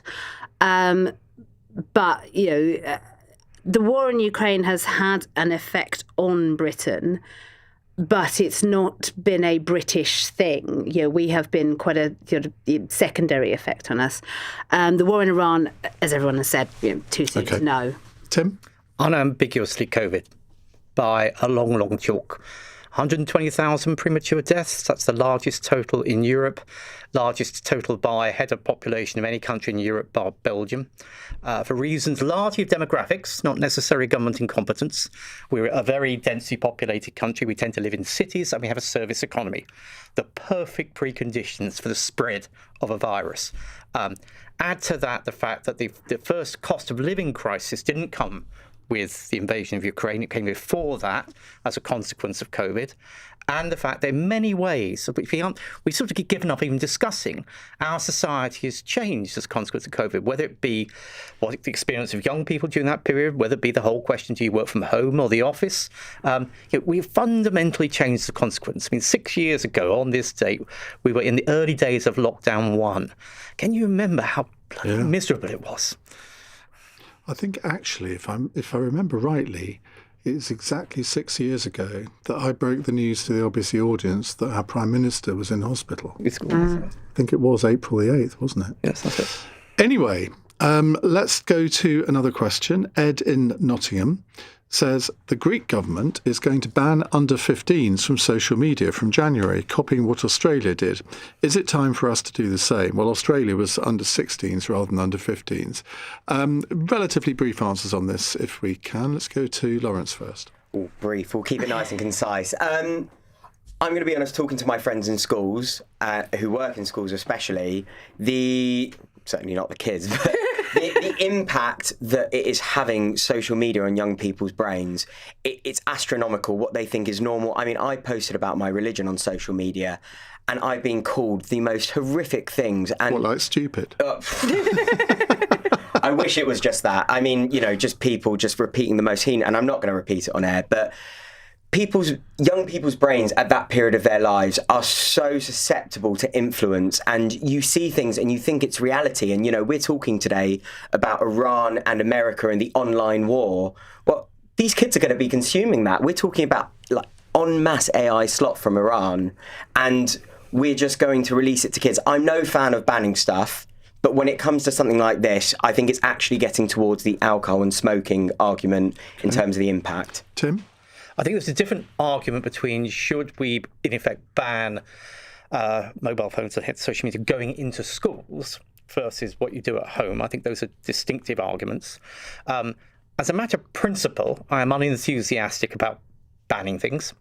And it's been rather early to tell whether the Australian experiment has produced enough benign results to overcome that. I do wonder, in practice, how on earth we're going to enforce it. Who's going to be out there kind of monitoring away to discover whether someone's mobile phone is on, and if it is on, are they watching social media, or are they doing something more sensible, like looking up the timetable for the number 17 bus? I just think it's a nightmare. I would hate to have to enforce it. Christina.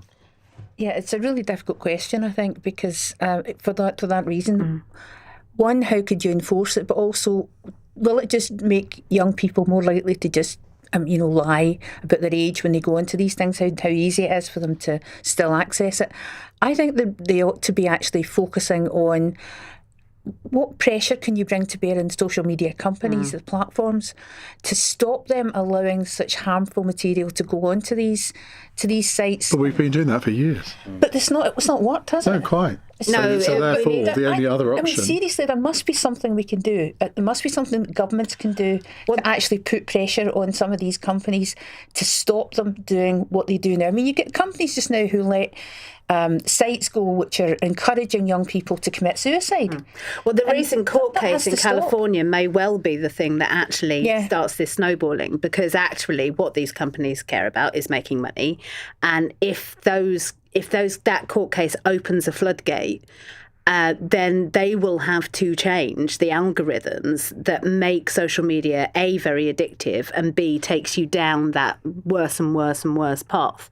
And one of the things they were found to have been doing is if a young girl posted and then deleted very quickly a photograph, the algorithm would then pick up that they were clearly feeling insecure about the way they looked and push lots and lots of beauty content, and that would then lead further and further into things like right up to pro-anorexia sites. Really worrying content that, young, very impressionable teenage girls really should not be being exposed to. So on your social media at the moment, have you got lots of sort of injury aids? I haven't actually posted an awful lot of pictures of me because I don't want to look pathetic. Well, if the algorithm picks up this programme, I mean, who knows what you're going to get. Thank you all very much. I must admit, you're all being admirably concise. I think we've covered more questions on this programme so far than any other episode of Cross Question in 7 years. So let's continue in just a moment. It's 8:45. Nick Ferrari at breakfast on LBC. So Keir Starmer will travel to the Gulf to meet with Gulf partners and discuss diplomatic efforts to support and uphold the ceasefire in order to bring about a lasting resolution to the conflict and protect the UK and global economy from further threats. Sir James Cleverly is a senior Conservative. He's a shadow housing secretary. It wasn't that long ago, of course, he was Foreign Secretary. The Prime Minister going down to the Gulf. What does he need to do? Keir Starmer has got no authority. He didn't prepare properly for defence of our nation. He's in the Gulf today, Sir James. Good. Day late and $1 short. Nick Ferrari at breakfast. Back tomorrow morning from 7. Listen on our free Global Player app or the LBC app. Oh, you want weight loss advice? Weight loss? Actually, what you want to do... I got my weight loss secret from my mother, who got it from her mother's My tip weight is... loss? forget that. You just keep dancing. Dragon fruit. Advice. Advice. Or you could go to MedExpress. MedExpress. Healthcare without the noise. Go to medexpress.co.uk/weight loss. Ali 60mg hard capsules contain orlistat for overweight adults with a BMI of 28+. Follow a reduced calorie, low fat diet. Always read the label. Just been out there briefly. Stuck waiting again. Tell me about it. I've spent all morning trying to get through to my GP. Oh, I ditched that stress and joined Benenden Health. They've got a 24/7 GP helpline. No waiting rooms, no sitting around. Really? Sounds like a great service, unlike this one. We're just about to get moving again. Press play on your health with the 24/7 GP helpline and much more. All for less than £16 per person per month. Search Benenden Health. Fee reviewed periodically. T's and C's apply. Qualifying periods apply for some services. UK only. Visit benenden.co.uk. If you bought a home on a holiday park in the UK, what you thought you were getting may not be what you ended up with. From unexpected site fee increases, running costs, a huge depreciation in value, many owners feel they've been missold. If you think this might be you, holidayparkadvicecentre.co.uk could help you receive the compensation you're entitled to. Text ASSIST to 78900 to find out more. That's ASSIST to 78900. Experience. It's knowing when something is worth waiting for and when it isn't.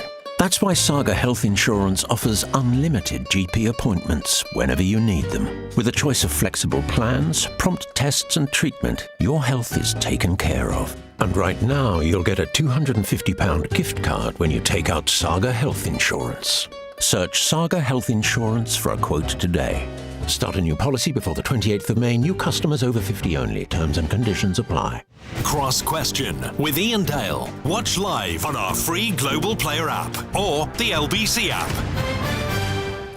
app. William is obviously watching on the YouTube channel or the LBC app or Global Player. He says, where does Iain Dale get his ties from? The one on Cross Question is rather nice. It's lovely.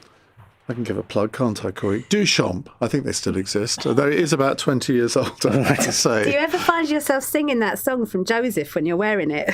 Red and yellow and pink and Strangely not, but I might do on the train home just to entertain the rest of the carriage. Right, Christina McInerney, Lawrence Rosenberg, Emma Burnell and Tim Hames are with us answering your questions. Rico says, how should the shoplifting epidemic across this country be tackled? Now, the policing minister, Sarah Jones, has ruled out calls for security guards in shops to be allowed to carry truncheons and pepper spray. After calls, I think they should be allowed to have tasers. After calls from Iceland boss and government cost of living advisor, Lord Richard Walker. Tim? Well, I'm against it, shoplifting, quite firmly. We've got a real problem here, haven't we? In that... The evidence does seem to be that there's more of it. The threat of custodial sentences in an era when there don't seem to be many jail spaces is not a very powerful deterrent. I'm not sure I see an enormous objection to allowing security guards a little bit more latitude than appears. They appear to be almost recording this crime rather than being in any sort of position to reverse it. They're apparently seen as visual deterrents now. They're not, in a lot of stores, they're not even allowed to apprehend a shoplifter, which seems ridiculous. So isn't there some evidence that some shops have brought in cutouts of police officers, cardboard cutouts, and that has actually stopped. It's brought down the rate of shoplifting in some areas. Really? Yeah, I mean, it's like a human scarecrow from the sounds of it. Actually, that can really work. We did that when my boss went on holiday. For some long-winded reasons, we actually had a picture of his face, and we weren't doing any work. We put it on a ruler on his desk, and it really worked to make us buckle down. Well, that sounds an would be cheap solution.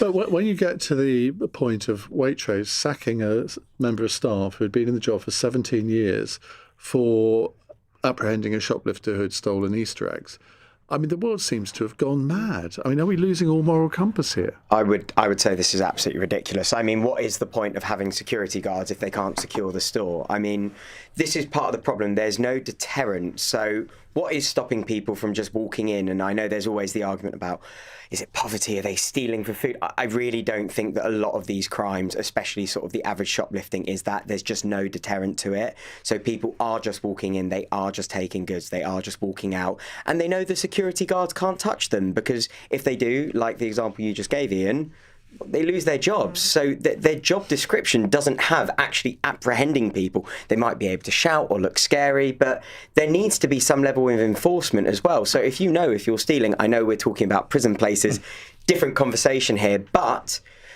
are people actually going to go to prison for stealing, even petty shoplifting, to deter people? I think this is to do with the law. I'm not an expert in it, but I think there are laws in this country which stop people who aren't police officers from doing certain things. So I'm not even sure it would be legal for them to bring in, to allow, currently, to allow security guards to have things like pepper sprays or truncheons. Now, does that mean... Well, let's change the law then. Well, seriously though, I mean, one, you'd have to make sure that they've all been properly trained. Let's be honest, in most shops, I mean, I don't know what they pay them in Iceland, but I suspect that the security guards probably don't get paid much more above the lowest wage, the minimum wage. How much There's more got to enjoyable be a your middle job would ground. be if you had a truncheon and you could sort of Yeah, but slap do a you want to shoplifter with encourage it. people to come into jobs like that just because they want to use a truncheon? I mean, that's gone so that's the well with problem, ICE in isn't it? America, So hasn't it? I think there is an issue here, which is if you're going to make security guards more responsible for actually apprehending shoplifters, you need a complete rethink about how you train them, what the expectations are, what they can use, and I would obviously say and what you pay them, because you're not going to attract the right people coming in if what you're paying them is probably the minimum wage or not much above it. Okay, Jean says, does action need to be taken to stop doctors going on strike all the time? Wes Streeting, the Health Secretary, did not rule out banning doctors from striking when asked if he'd considered this on TV this morning. Police officers and members of the armed forces and prison officers, I think, are already banned from striking under the law. Kemi Badenoch has been talking about this today as well. Would this be a good idea? Bear in mind, you've each got about 45 seconds on this, if you can. Emma? Fundamentally, I believe you have the right to withdraw your labour. Like, that is Well, those groups don't. Yes, but I would argue that they should. That is the imbalanced relationship that we have between capital and labour. And the one thing that Labour has on its side is to... Marxist. Well, I'm not sounding like a Marxist. I'm sounding like anyone with a vague sort of understanding of the economy. There is capital, there is labour.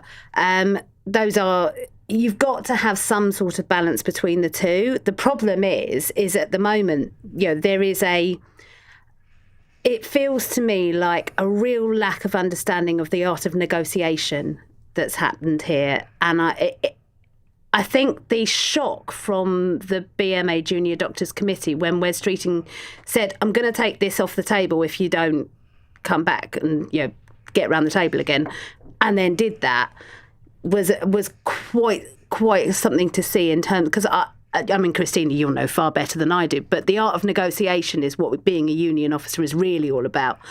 It's not going from 0 to 100 every time. No. Tim? Well, I think the quid pro quo for those groups that you mentioned, which are restricted in terms of the right to strike, is a much more independent means of determining what their pay should be. And it seems to me, having just said that I don't like banning things 5 minutes ago, that if you were going to go down the route of banning or similarly constraining junior/resident doctors, then I think you'd also need to look at the pay bargaining mechanism as well. Yeah. Christina, I'm assuming that you don't think this is a good idea. No, because we already have the toughest trade union laws in this country. I mean, it's incredibly tough. The new Employment Rights Act should at least make it slightly easier to take industrial action, but just now you have to jump through so many hoops, it's almost impossible. So the fact that they've got a mandate to actually take industrial action, I think speaks volumes. Despite the fact they haven't actually put this deal to their members. Well, there is that, and I have to say, as somebody who I'm told fairly recently was leading the biggest public sector union, I think that you should put your any significant offers should go to the membership and let them take the decision. I mean, I'm sure if you were still in your job, your previous job, you might give a slightly different answer to the one you could give now. But isn't it rank hypocrisy for the BMA to be claiming these massive pay rises for the resident doctors and then offering their own staff 2.75%? Yeah, but not just that. If you look at what's happened to the wider workforce, so the big thing in the NHS, and we've said this, I said this for years, is that the NHS is run by a team. The only people you ever hear about in the media usually are doctors and nurses, but actually it takes a whole team to run the NHS. It's the porters, it's the cleaners, it's everybody who does it. And they haven't had a very big pay rise. Trust me, I know. And so I think there is an issue, and there's a danger of perhaps building up a bit of sort of resentment, if I can put it that way, between different categories of staff within the NHS. If it looks like doctors are continually getting more, we know that the NHS is complete. We need doctors. They're the key force within the NHS. So I'm not arguing against doctors being paid fairly, but I think we've got a government that's got finite resources. I would like to see the BMA sit down and have a proper negotiation. But I think it goes back to the point that Tim made. If you're going to take away people's right to strike, and I don't think you should take them away, there is a distinct difference between the way that their bargaining and negotiation takes place. So not so much the prison officers, but certainly for police and armed forces, there's a very different structure in place. Lawrence? Yeah, I'm going to have to say that, yes, they shouldn't be allowed to go on strike and take action. But agreeing with Tim and agreeing with the point made, there just needs to be a system in place. I have to say, on this specific one, a very close family friend had a heart issue, and thanks to the strikes, he was seen by a very senior doctor, and it was picked up, and he was treated brilliantly. So actually, it's kept potentially one of my very close family friends alive. So it has actually. I'm one of the limited people that would probably say, yeah, that's worked out quite well. But there needs to be something in place that is an alternative. But absolutely, doctors, in terms of keeping people alive with the backlog we've got, yeah, that needs to be ruled out. Right. Our fun question comes from Ben. Lawrence has done The Apprentice, but which other entertainment TV show would the panel love to appear on? Emma? I want to be on Emmerdale. I love Emmerdale. I love it so much. I did apply before I had my current job because I wouldn't take a second off my current job. I did apply to be on The Traitors, and I would have been fantastic on that. But in my heart, all I want to do is be in the background, supping a pint in the Woolly. I want to be on Emmerdale so much. Okay, wasn't expecting that.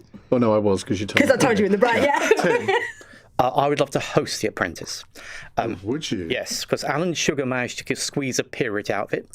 So did Karen Brady. And the host of The American Apprentice, Donald Trump, became president of the United States. Dare I say to you, Baroness Brady to you. Baroness Brady. I could tell you a little story about Karen Brady. I met her once at a West Ham press conference. And I walked in the door and shook her hand, said hello, explained who I was.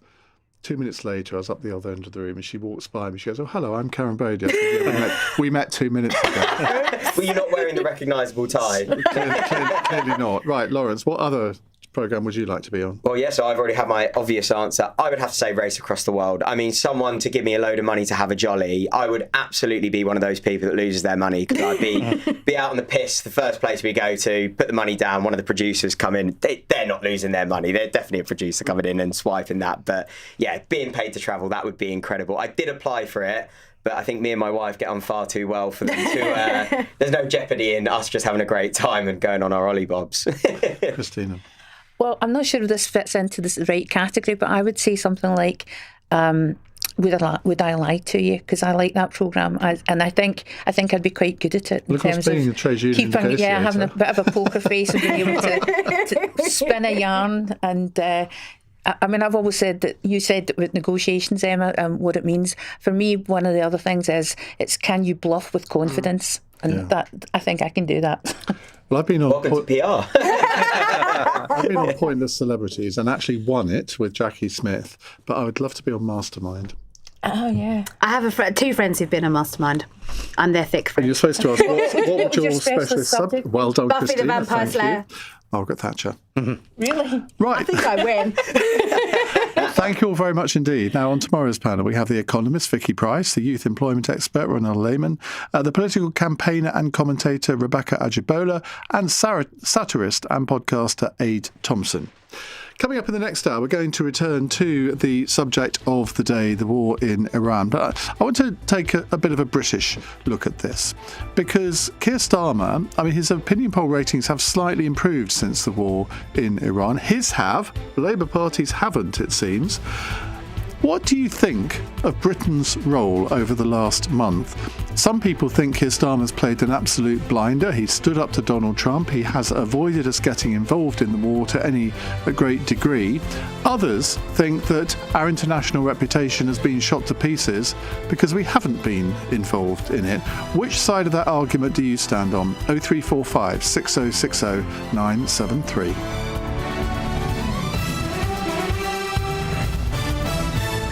On your radio, on the LBC app, and Play LBC. leading Britain's conversation. This is LBC.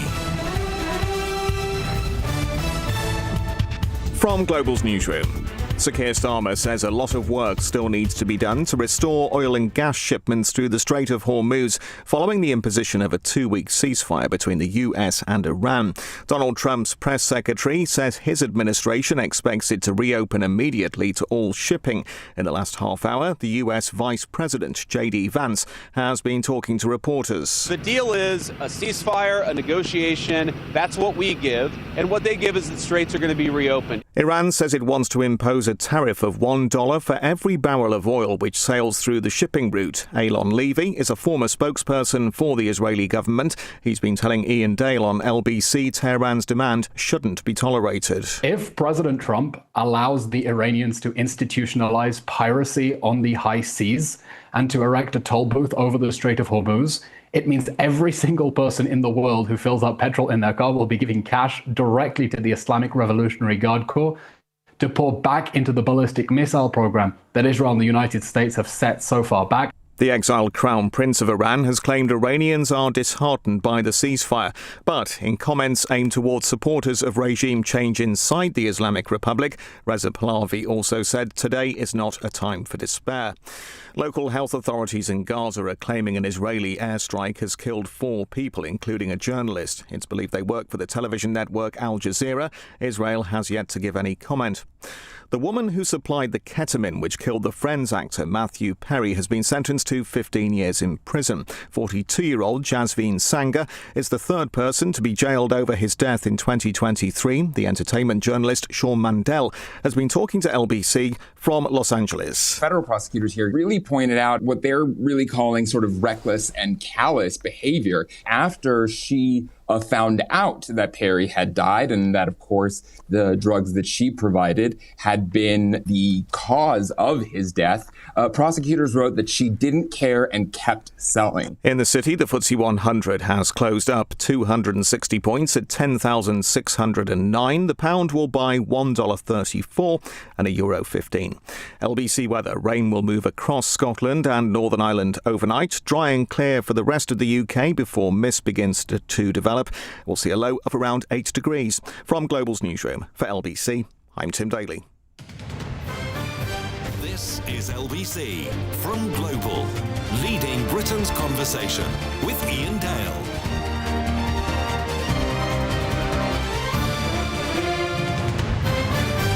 Hello, a very good evening. Welcome to the programme. If you've just joined us, it's 5 minutes past 9. It's Iain Dale here with you until 10. I want to continue our discussion about the war in Iran, given that we now have a 2-week ceasefire. And I want to look back and ask you what you think of Britain's role over the last, 5 or 6 weeks. Because Keir Starmer made very clear at the beginning that he did not think it was in Britain's national interest to get involved in this war. Now, perfectly reasonable position to take. A Prime Minister is there to lead the country, not to necessarily reflect public opinion, not necessarily to follow public opinion. I think in these circumstances, often the Prime Minister has to lead public opinion and maybe do some unpalatable things. Now, I'm not accusing Keir Starmer of pandering to public opinion, but I do think it was a strategic mistake right at the beginning not to let the Americans use their air bases, but here and on Diego Garcia, to launch their attacks. Because what is the point of allowing America to have air bases here if they're not allowed to use them? And within 2 days, he changed his position on that. I think he had spent 18 months or so building a very constructive relationship with Donald Trump. And almost overnight, that relationship was shattered. Now, like most of you, I'm sure I've been appalled at the language that Donald Trump has used against Keir Starmer. I think it shows Donald Trump in a very bad light. And I certainly don't think that Keir Starmer has brought it upon himself, because there are ways of making your displeasure felt. You actually do it in private. You don't do it in public. And that's where I think Donald Trump has really made an absolute ass of himself over the past month or so. And doing it in front of other world leaders as well. I mean, that was crass. But do you think that Keir Starmer did make the right or the wrong decision there? And given that that has effectively left the special relationship in tatters, and as I say, you can blame Donald Trump for that possibly more than Keir Starmer, but Keir Starmer took a position, which is in some ways quite unusual for him because he sometimes doesn't take a position. You're sort of urging him to or wanting him to, and he doesn't. But here he did. Now, I make no bones about it that the public opinion generally has endorsed Keir Starmer's position. Does he gain respect from that or not? So that's the question for this hour. What do you think of what Britain has done over the past 6 weeks? What do you think what the Prime Minister has done? Could it have been any different? 0345 6060 973. Well, after arriving in Saudi Arabia this afternoon, Sir Keir Starmer was asked about how he's responded to this war. I've acted as you would expect of a British Prime Minister, which is by being absolutely focused on what is our national interest. And that's why I've applied my principles and my values throughout. And my principles and values made sure that our decisions were that we wouldn't get involved in any action without a lawful basis and without a viable, thought-through plan. That was the right position for the United Kingdom. And of course, that has included us taking action, collective self-defence. I'm here to say thank you to some of those who have been defending our allies and British interests in the region. But the principles of not getting dragged into this war, principles of always saying the UK will act only on a lawful basis and only if there's a viable long-term plan, they're the right principles. And as I say, I'm the British Prime Minister. I act in the British national interest, and nothing is going to deflect me from that. Fighting words there, almost, from Keir Starmer. But what could more have been done diplomatically? How different should our response have been, if at all? Well, let's talk to Lord Tariq Ahmad, who is former UK Middle East and also United Nations Minister, served under all 5 recent Conservative Prime Ministers. Tariq, welcome to the programme again. Thank you for joining us. Give me your verdict on Keir Starmer's performance over the last 6 weeks vis-à-vis Iran. Well, if I was to sum it up, it's a bit like a school report. He started slowly with indifference and not being very clear in what the objective was. And where he ended up was perhaps I would argue, the right position to question quite directly what the basis of any intervention was. But at the same time, I think I was listening very carefully to your introduction. I totally agree with you in the assessment that we have a relationship. The Prime Minister talks about UK national interest. Well, that's also reflected on the strategic alliances we have, both importantly with the US as our most important ally, but also alliances and partnerships that we've signed with Gulf partners. And I think on both fronts, the first few days left everyone pretty much confused as to what the UK position was. And I agree with you, what you said right from after the news, when you started this segment, that we should have agreed in terms of the defensive nature of what was required, the use of our bases, both in terms of Diego Garcia, which has been in the news for other reasons as well, but again, underlining its strategic importance, but also the use as a hosting basis of those in the UK. And I think the fact that we were late getting in, when you start this relationship at a particularly crucial time in this way, it's really set the tone for the relationship over the last few weeks. What do you think the long-term effects on the relationship between this country and America are likely to be? Well, I think you take one step back, Ian.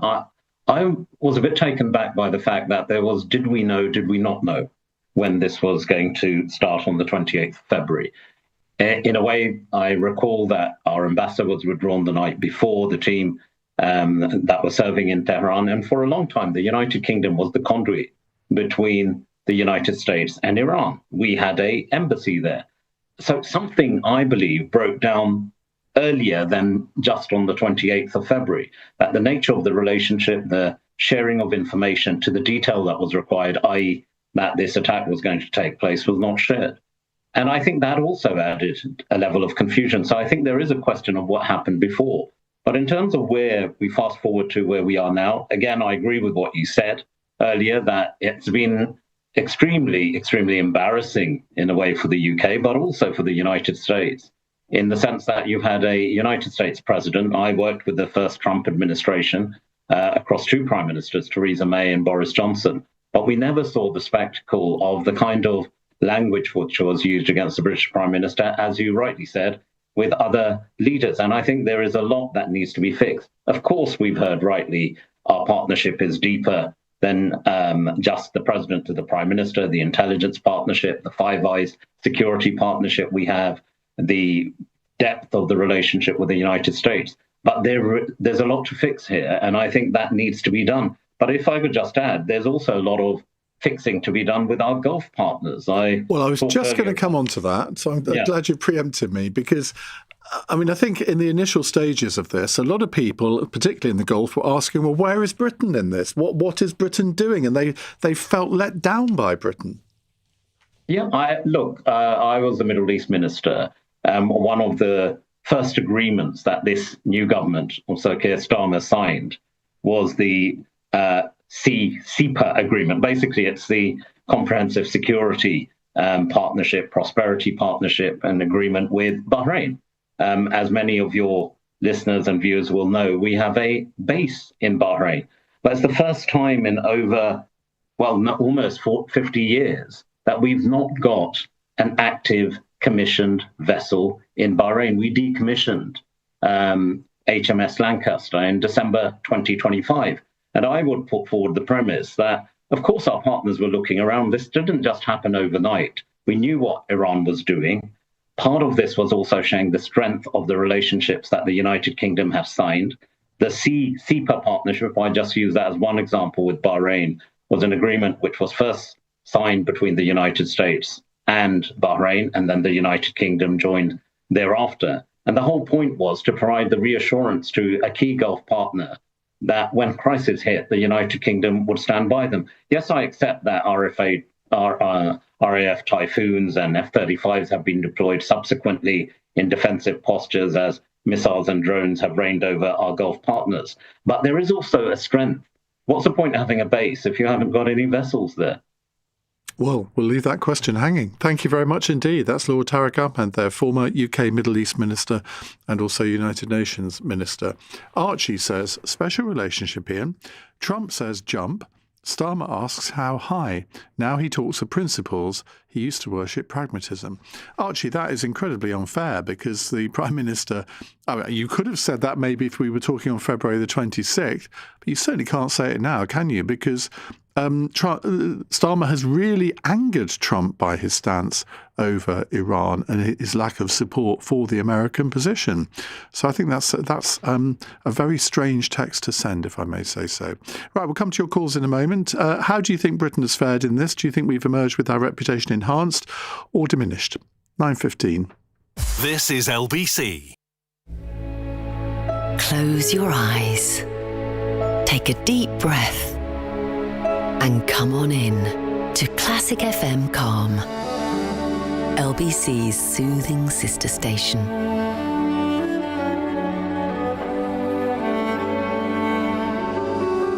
Find peace in the music with Classic FM Calm. Listen on Global Player or ask your smart speaker to play Classic FM Calm. When you're smiling. Banning Dental Group Clinics. With over 5,000 top-rated Google reviews. Keep on smiling. This year at Amazon, we're increasing the electric vehicles used for deliveries across Europe to over 10,000. It's a difference you'll notice on your doorstep, where babies are made a fuss of, where we deliver footballs for kids' kickabouts, and where they deliver the football straight into next door's garden. Can they have their ball back, please? We're delivering change where it matters, on your doorstep. Based on projected delivery service partner vehicles across the UK and EU by end of 2026. Looking for a fixed passive income backed by real demand? With ULESProsperity.com, you buy the car, we rent it from you for a set period. You stay the legal owner and we pay you up to £600 per month in fixed rental income. No hassle, no maintenance, no tenants. It's a straightforward asset-backed rental agreement. Visit ULESProsperity.com for conditions and to learn more. That's ULESProsperity.com. Simple, steady, secure. Your time is valuable. Your perspective should be too. The Economist cuts through the noise with the stories that truly shape your world. How can you believe that a new regime won't crush you just like the previous one? Online scams are stranger than they've ever been. When the world's turned upside down, know which way is up. Read, watch, or listen to The Economist. This is LBC with Iain Dale. Call 0345 6060 973. 17 minutes past 9 on LBC. We're asking, has Britain's reputation been enhanced over the past 6 weeks, or has it been diminished? And what do you make of Keir Starmer's role? And do you think that it's actually enhanced his status as Prime Minister in your eyes? Joshua is a first-time caller in Birmingham. Joshua, hi. Hi, Ian. I think he's done a really good job. First of all, he kept us out very early on from the offensive strikes. It wasn't. I know that the Conservatives are sort of talking about, oh, we should have joined early on and all the rest of it, but he kept us out of the offensive part and brought us in on the defensive part. And I really think that every time I hear a Conservative speak about this, like your previous guest, they're always trying to fudge the issue as if he was indecisive. He wasn't indecisive. I remember it very, very clearly. He didn't join the initial strikes, and then he allowed the US to use bases for defensive reasons, or he joined for defensive reasons too. That's the first thing I want to say. Okay. But he's also been vindicated. If you look at the mess that Trump has made, Pete Hegseth can go on television and he can pretend that it's all fine, but it's very evident to many credible people that I've been reading that this has been a complete disaster for the US. So I think he's been vindicated. I don't know what you think about that, but I really think his decision not to join was vindicated. And I don't think it was just him as well. I think it was a pan-European choice not to be involved in this, because most of them probably knew that it was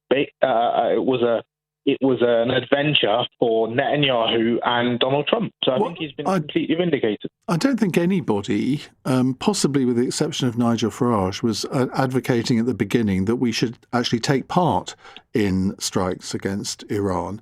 But Australia, New Zealand, Canada, they all came out and said they supported Donald Trump's decision to do this. I mean, they didn't take part in it, but they supported the decision.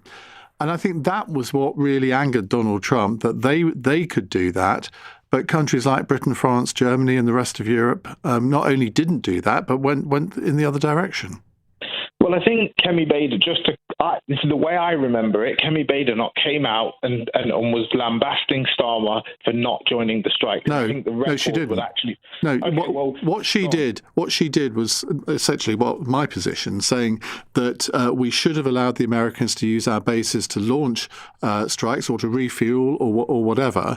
But I don't think she certainly didn't ever say that we should have taken part in the initial strikes. She did, and again that sort of that fudging of the issue. But she didn't. That's the problem. That fudging of, she said this, she didn't say this. As far as I remember, and you can check the record. Well, I have checked the record because Keir Starmer said this in PMQs one day, and I thought, no, he's absolutely lying. This is not what she said at all. And I did go back and check, and I can find no utterance from her where she advocated that we should actually be taking military strikes ourselves. Okay, well, I mean, you're more than welcome to go and argue it out with your colleague James on his show, because he had the receipts, and I listened to him quite carefully on this. Yes, well, James has a bit of a thing about Kemi Badenoch, so that she could say the moon was not round and he would disagree with it.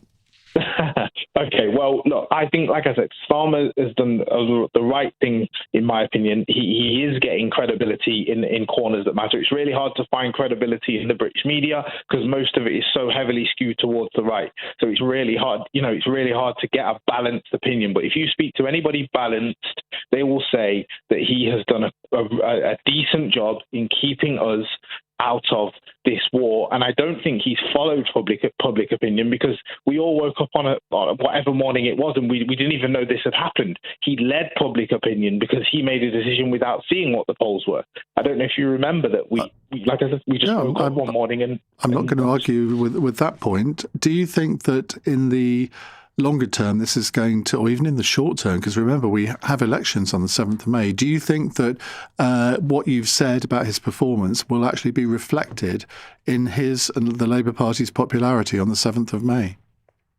No, because I think that there is I don't think he's helped himself. I just want to say this bit very first before I say what I'm about to say. I don't think he's helped himself in many areas. I don't think they've handled the press operation well. I don't think they've communicated well. I actually think if you write down a list of the things Labour are doing or trying to do to make this country a better place, you could say that they're really giving it a good go. However, I just think there's too much of a media campaign against him that influences too many people, and I think that rot's set in now. And I think that he's going to have a terrible time of it in the elections. I mean, most of them aren't Labour seats anyway, or Labour areas anyway, but they will probably lose the councillors they do have in those areas. It's going to be a disastrous night for them, I'd say. But I still don't think, given his performance on the international stage, that it would be wise for Labour MPs to start sort of getting the knives out at that point, because who realistically could replace him at this point? He's got so much sort of he's built up such a rapport with foreign leaders at this critical time. I really don't think it would be wise for them to get rid of him. But I do think, towards the end of the year, maybe next year, it might be curtains for him. Why has it taken you so long to make your first time call, given it's been a brilliant call? It isn't actually my first call. Oh, isn't it? Oh, well, that's what I was told. To your show, but not to others. I see. Yeah. Well, I'm honoured, Joshua. Do call again. Thank you very much. Samuel says it's clear that most people are happy with what he's done. A significant majority did not want to fight for Israel, and that is okay. Ned's in Cambridge. Hello, Ned. Hello, Ned. I didn't think I'd be calling you quite so soon, Ian, after last night. Always happy to hear from you. Bless you. So I'm pouring us both a huge gin and tonic because we haven't woken up to the end of civilization in Iran as we. Well, you can have mine because I don't drink. Okay. Well, a strong cup of tea and a hobnob then. I don't drink tea either. Oh Lord. Okay. Well, or coffee. A nice diet lilt. Okay, yeah, no problem at all. Yeah, and a patty or something on the side. Bless you. So, to your question, I think we're in a really unique position with this because all I see is gangsters. I mean, between Netanyahu, Trump, and Iran, I mean, a convicted war criminal, a bankrupt convicted felon, and a fundamentalist, regime. Sorry, when has Netanyahu been convicted as a war criminal? Sorry, he's wanted as a war criminal. Bit different, isn't it? But yes, apologies, I stand corrected, sir. But I see gangsters. I see gangsters doing gangster business, and how do you react to that? And I think he has done very well. As we discussed last night, Trump has lost the free world and all his crazy supporters of Marjorie Taylor Greene and Rogan and even Alex Jones and what have you. So I think you've got to steer a pretty steady ship. But I think the other second point really is that you couldn't really get any result in this conflict with Iran. And I've discussed it with you before. It's actually just down to the geography of things because of the size of the country, size of the population that are armed. The thousands of attack boats. Let me get you back on track, Ned, because we're just talking about Britain and Starmer here and how Starmer and Britain have handled this war. Do you think that our international reputation has been enhanced? Do you think Starmer's handled it well? I do think so, yeah, because I think you're up against this impossible triad of terrible people and terrible regimes in their own way, and I think you've just got to stand back, as we said yesterday, just say, look, enough is enough. We will not put up with this. And that said, again, that point about, the war was never winnable in Iran militarily, just due to the geography. So it's always just been this. You can't commit to it. There's never going to be a regime change at all. We've had to sort of hold our noses and stay our course. But I think the other thing with Starmer as well, as Josh has said, I could stub my toe tomorrow and 3/4 of the media in this country would come out and tell it was Keir Starmer's fault. So, I'm a little bored of hearing it. Come off it. No, it's true. No, it's not true. It's not true, is it? Come on. Look, you know that I'm not a supporter of Keir Starmer. Have I handled this hour sort of relatively impartially? I think I have. Of course you have. I'm not saying to you. No. I'm just but saying who? generally, I mean, okay, you can accuse one or two parts of the British media for doing that, and we all know who we're talking about. But that is not the majority of the British media. Come off it. Well, I mean, apart from the Guardian and the Mirror, JOB,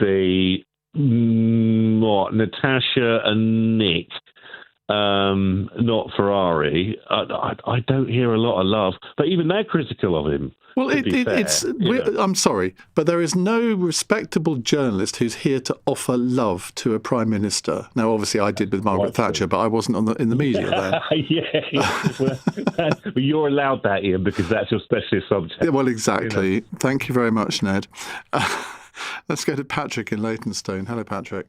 Hi, Ian. How are you? Good, thank you. What would you like to say? Ian, I am so disappointed because I've just realized this world have probably a lot more Donald Trumps, a lot more unhinged people.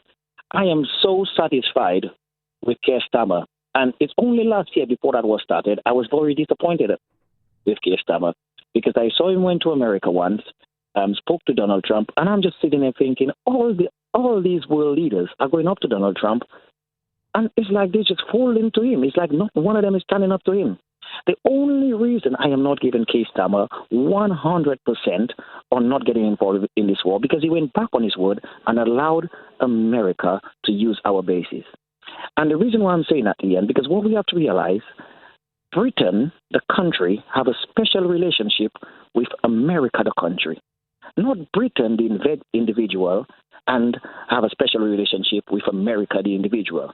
Because if it was that way, tell me how any world leader could tell me you could support someone that went to war, didn't prepare the world at all, was just making on-in statement after statement. You took the world to war because, as you can see, it's not America he took to war, he took the world. Because what's going on right now is affecting the entire world. He took the world to war, didn't think it was necessary to speak with any of his allies, to let them know that, listen, that is what I'm going to do. I'm going to take my country to war. Let me intervene there, Patrick, because that is not unusual. I mean, Ronald Reagan didn't tell Margaret Thatcher that he was going to invade Grenada in 1983. She was absolutely furious about it because the Queen was head of state. I mean, if you're going to undertake military action, the last thing you want is a leak. And the more people you tell, the more of your allies you tell, the more chance there is that there will be a leak, which would be damaging to the attack that you're about to launch. So I'll cut him a little bit of slack for that. Yeah, but Iain Dale, the reason why I'm saying that is because the whole world was going to be affected by going to war with Iran. I'm an ex-military person. I served in the military. One of my deployments was in the Gulf of Aden. It was doing anti-piracy at the time. And we all understand what that Strait of Hormuz was. We all knew what it was going through that strait, how we had to prepare ourselves. We all knew what was happening. So even now that I'm discharged, medical discharged now, I'm looking back on this war, what's going on in the Middle East. And I knew, even before Trump said he was going to war with Iran, I knew what was going to happen and how Iran would handle it. Now, I'm not saying Iran is the country that, no, Iran is what Iran is. But if you know you're going to go into a war that's going to affect the entire world, at least, even though you don't tell all your NATO countries, you tell the closest one. If you have such a close relationship with Britain, as you say, special relationship, you can't even tell Britain that. You go to war, you get yourself involved, you bite too much than you can chew, and then now you find yourself, or you got stuck up in a hole, then you come running to Britain. Now, Ian, the thing is, when you're taking your country to war, you have to prepare your citizens. Keir Starmer cannot just join Donald Trump in a war, not preparing the citizens of the UK. And Donald Trump could do that because he doesn't even go to Congress and get approval for what he's doing in Iran. He's just a rogue leader that's taking the whole world to war. Keir Starmer is looking at it and thinking, no, I'm different. War is a serious thing.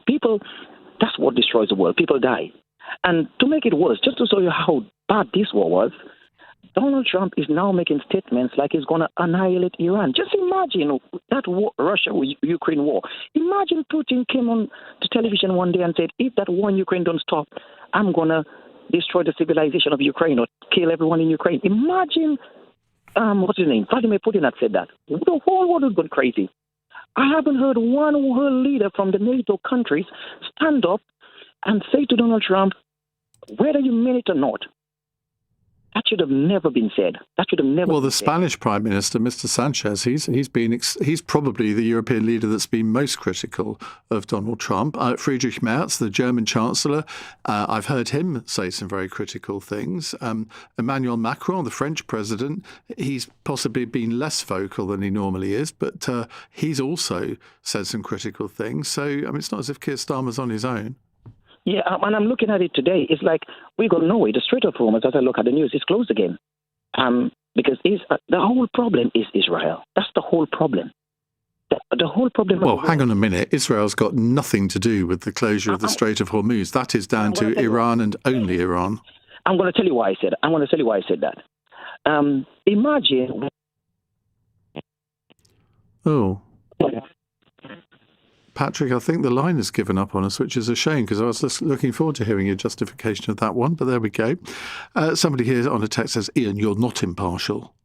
Well, to be honest, I'm not paid to be impartial. I'm paid to have an opinion. But when needs must, I can be as impartial as anyone else. And I don't think I've issued a lot of criticism about Keir Starmer in this hour. I'm going to leave that to you. 0345 6060 973. How do you think that Britain's reputation has been affected by its role outside this war? Because we haven't been involved in it, apart from allowing the Americans to use our bases for defensive means. I don't know how you define that, but there we go. And what about Keir Starmer? Do you think that his performance may lead to a revival in Labour's fortunes in the opinion polls before the 7th of May? You're listening to LBC. I'm Iain Dale. It's 9:33, and here's, I nearly said here's Patrick in Leytonstone with the news, but it's Tim Daly instead. The Prime Minister says a lot of work still needs to be done to restore oil and gas shipments through the Strait of Hormuz following the imposition of a 2-week ceasefire between the US and Iran. Tehran says it wants to impose a tariff of $1 for every barrel of oil which sails through the shipping route. Donald Trump has said NATO was tested and they failed during the Iranian war. He's made the comments ahead of a meeting with the organisation's Secretary-General, Mark Rutte. And the woman who supplied the ketamine which killed the Friends actor Matthew Perry has been sentenced to 15 years in prison. 42-year-old Jasveen Sangha is the third person to be jailed over his death in 2023. LBC weather: rain will move across Scotland and Northern Ireland overnight. It'll be dry and clear for large parts of the rest of the UK with a low of around 8 degrees. This is LBC. Tesco Insurance are driving down the cost of motoring with 10% off car insurance. Take out a car insurance policy before the 15th of May 2026 and you'll get 10% off with Club Card prices. We offer a range of cover options, so you can choose the one that's right for you. Save 10% when you buy or renew a car policy with Tesco Insurance. Search Tesco Car Insurance and get a quote direct today. Club Card required. Excludes add-ons. T's and C's apply. Hey, Harry. Hello, mate. Got any tips? Your best bet is to head to Bet Victor. Why's that? They've got more features than you can shake a stick at. They've got cash out, they've got in-play football, racing, tennis, all your favourite sports. They've got the best odds guaranteed on racing, and then there's the Bet Builder. And of course, you've got the lucky dip. Blimey, dip! I've got to go, fella. It's Nacho night at Casa Redknapp. And holy moly, I forgot the guacamole. Ay, caramba. Listen to Harry and make your best bet at Bet Victor. 18 plus terms and conditions apply. Gambleaware.org. 3, 2, 1, 0% APR on an all-electric Mini Cooper. What was that, Luton? Handling is extraordinary, centre of gravity so low, and it could be ours with a 15% deposit and 3-year term. OK, Luton, reroute me to the nearest Mini retailer now. Land a new all-electric Mini Cooper with 0% APR. Report to your Mini retailer today. Mini UK is a credit broker. Ordered and delivered by 30th of June. PCP finance with Mini Financial Services. Subject to status. 18 plus T's and C's apply. mini.co.uk/Cooper. Iain Dale on LBC. 9:36. Samuel says it's clear that most people are happy with what he's done. A significant majority did not want... Oh, no, I've already done that one, haven't I? Forgot to delete it, silly boy. Right. Barry says we have just shown the entire world that we are the most insignificant pimple on the backside of Europe. Pure genius. Well, it's a point of view, I suppose, isn't it? Another Samuel says, I do not care about the special relationship. You can't blame Starmer at all. And another another one is this the same Samuel or another one? Trump sold the UK shirt with its Gulf partners, though. I don't understand what you think anyone could have done, not just Starmer, with this chaotic Trump regime. Well, that is a fair view, I think. Let's go to Jay in Saffron Walden. Hello, Jay. Hi, Ian. Nice talking to you. Hi. So, Keir Starmer acted like a proper professional manager, like it should be, who is running a proper company. I mean, he looks like a businessman, not Donald Trump. So Donald Trump bankrupted 6 casinos and everything. I mean, look at his actions. What did we gain from attacking Iran right now? Price has gone up. Well, we didn't attack Iran.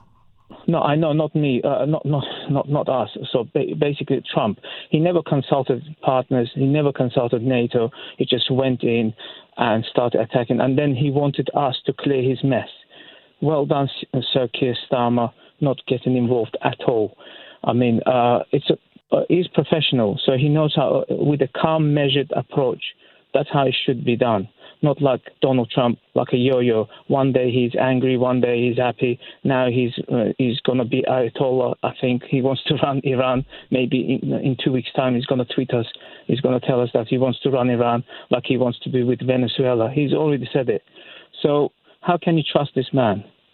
I mean, I don't think we can do. We should stay out of it and be close to Europe and help Ukraine. Do you normally vote Labour? I mean, I'm sitting on the fence.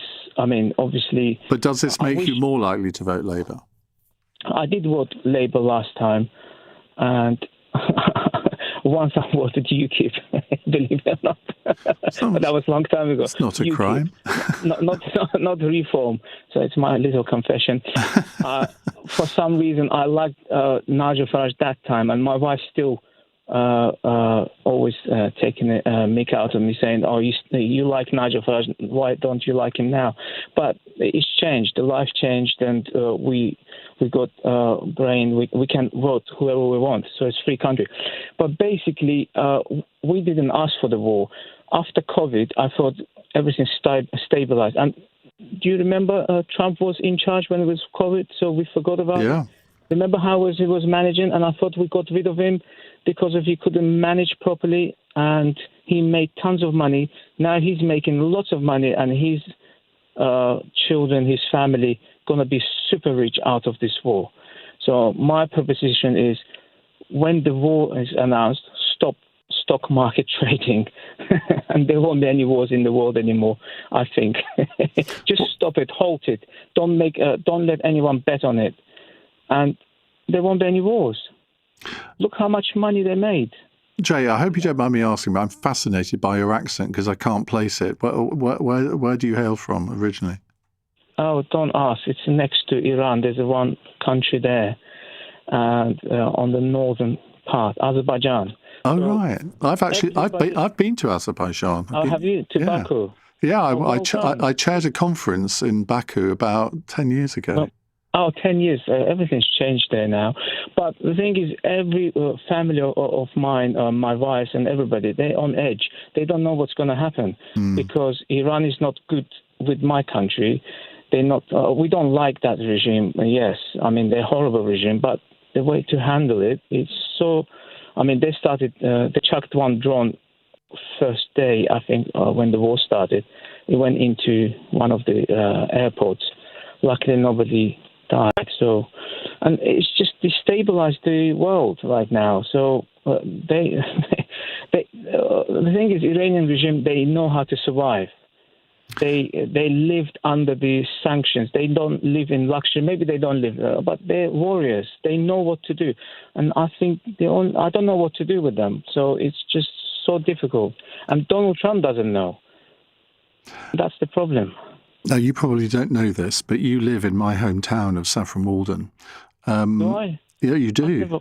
I've never bumped into you. No, well, I don't live there anymore. But that's where I grew up. I went to school in Saffron Walden. It's the most wonderful town. And which bit of Saffron Walden do you live in? I work there. I don't live there. I always say that. And I bumped into Ed Byrne, to be honest. You know Ed Byrne? Does he live there too? I think so.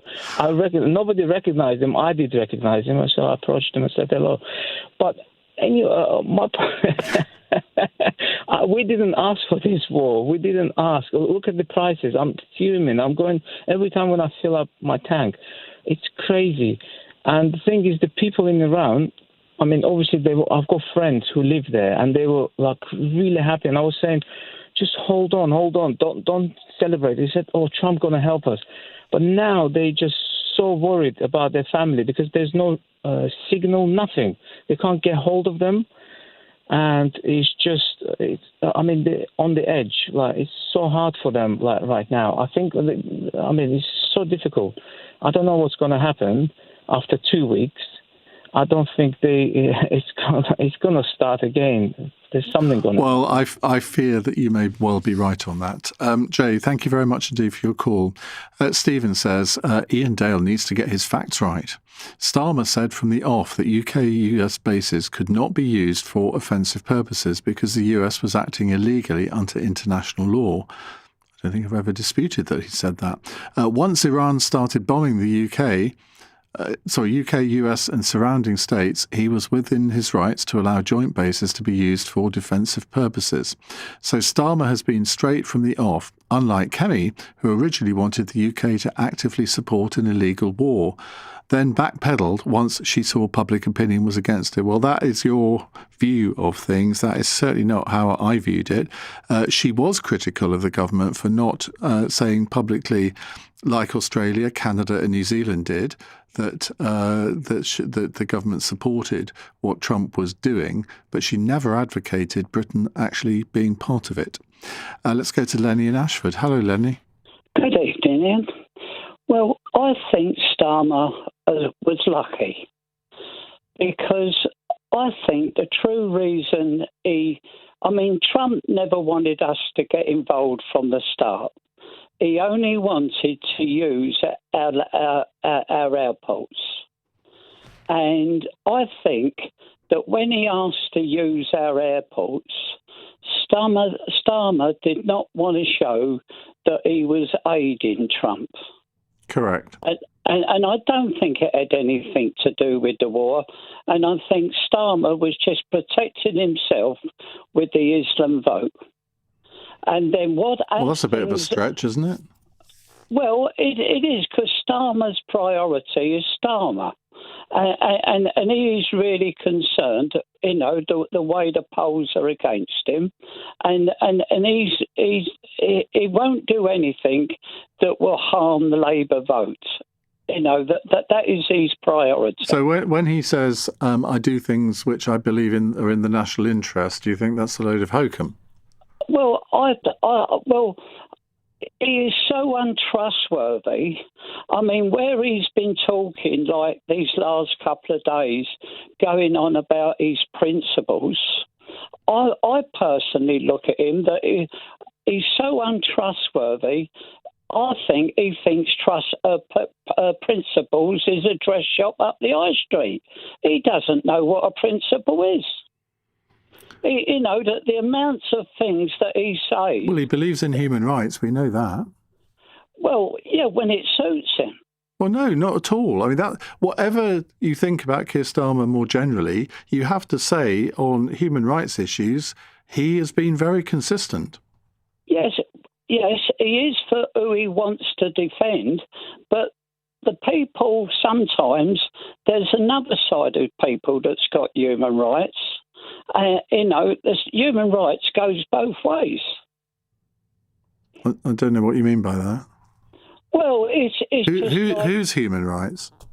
Well, if like there is a terrorist that is doing this country harm, and Starmer, the people that he's doing harm to, they've got human rights as well. Well, no one's saying they haven't. No, but with Starmer, he's only just one way all the time against this country. Well, I can't even answer that because, I mean, if you're saying that he's represented people as a lawyer over the years who are fairly despicable people, well, that may well be the case. But, I mean, even alleged terrorists, I mean, they deserve their day in court. They deserve to go through the justice system. We don't live in a dictatorship where we issue summary justice. I mean, I think you're really stretching your argument here, Lenny, if I may say so. Well, the other part of my argument, the way he's gone looking for the English soldiers that were fighting in Ireland, that were obeying orders, doing what they were told, and he's gone after them, and prosecuting them. Well, there I have some sympathy with your argument. So shall we end on that note of agreement? More calls to come. It's 9:47. Coming up at 10 on LBC, Ben Kentish. Donald Trump declared complete victory over Iran today, but is that what it looks like to you? Plus, what does the ceasefire deal mean for our economy and your finances? Ben Kentish at 10. Listen on our free Global Player app or the LBC app. You've probably been with the same energy supplier for decades. And why wouldn't you be? Loyalty matters. But lately, bigger hasn't always felt better. You've probably dealt with long waits and endless automated menus in search of someone who can actually help. Octopus Energy is now Britain's biggest energy supplier, trusted by over 8 million customers, because we do things differently. Our people focus on the most important thing, you. When you call, you'll speak to a real person. No robotic scripts, no computer says no, just an honest conversation with someone who actually wants to help. Join the millions who've already made the move. Octopus Energy, recommended by Which? A record 9 years running. Visit octopus.energy/better for verification. Jay here knows that Zoopla can provide valuations for any home in the UK, so we can see what that new couple across the road might have paid. Ooh la la. Have a nose at what the curtain twitchers next door could sell for. And even see what his own place is worth. Cool, look at that. Plus, Zoopla lets you find and compare local estate agents if you do decide to sell up. Think of all those new neighbours you'll be able to snoop on, Jay. If you want to know, just ask Zoopla. At ulesprosperity.com, you buy the car and we pay you up to £600 per month in rental income. For conditions, visit ulesprosperity.com. Amazon offers term time working to their employees, like Anton, who's home to look after his daughters during their holidays. Hello? To him, this is the best sound in the world. Actually, maybe that's the best sound of all. Now that's term time working, offered at Amazon. 10 weeks off guaranteed per year. Mix of paid holiday and unpaid time off. Conditions apply. Iain Dale. Text 84850. This is LBC. 10 to 10 on LBC. There's a new edition of the Iain Dale All Talk podcast. It's a podcast where every week I interview a notable person, not just from the world of politics. We've had some singers on, some sports people. Well, this week I've talked to the Liberal Democrat leader on Liverpool City Council, Carl Cashman.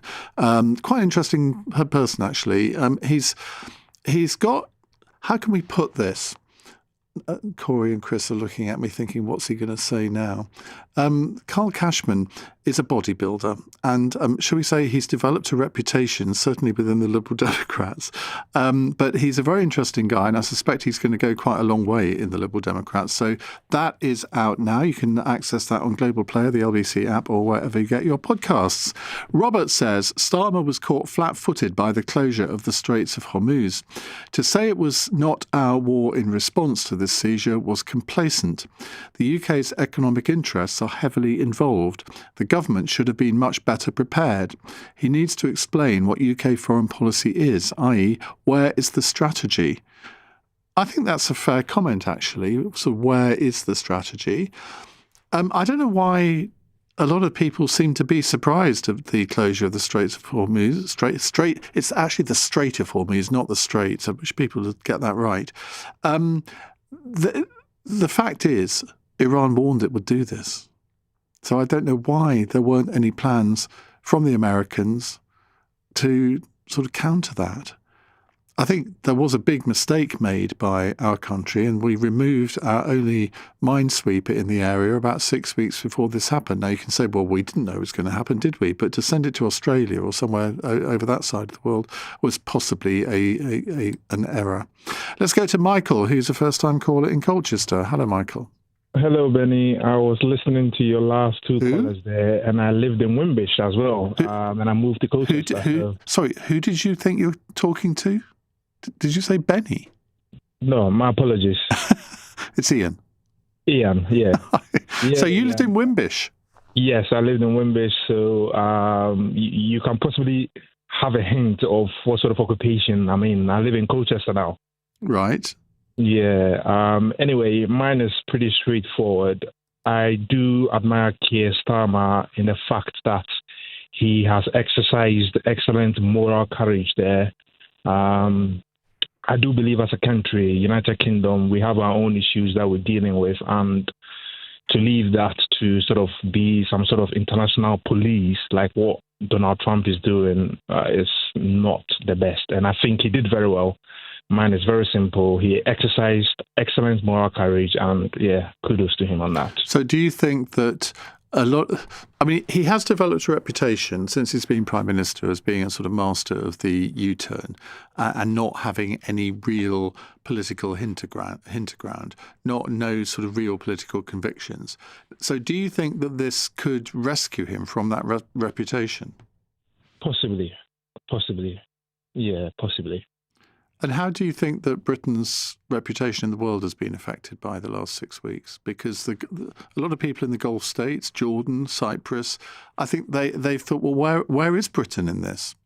Yeah, absolutely. I do sympathise with them, to be fair. However, he's exercised excellent moral courage. He thought about Britain. I know our reputation is going to not be above waters currently now. However, he thought about us. He thought about UK going forward, the mitigation and aggravating factors if he had sort of joined in this campaign. So, yeah. Okay, Michael, thank you very much indeed. Some very strange texts coming in at the moment. Di thinks that he's listening to Sheila Fogarty. I mean, there's so many things that I could say there. He says, Sheila, I just realised Trump has copied Boris Johnson's hairstyle. Thanks for that insight. Andy says, I think you'd make a better Tory candidate than a radio presenter. Well, I'm not one to big myself up, as you know, but I have won Radio Presenter of the Year twice. I've never won a single election in my life.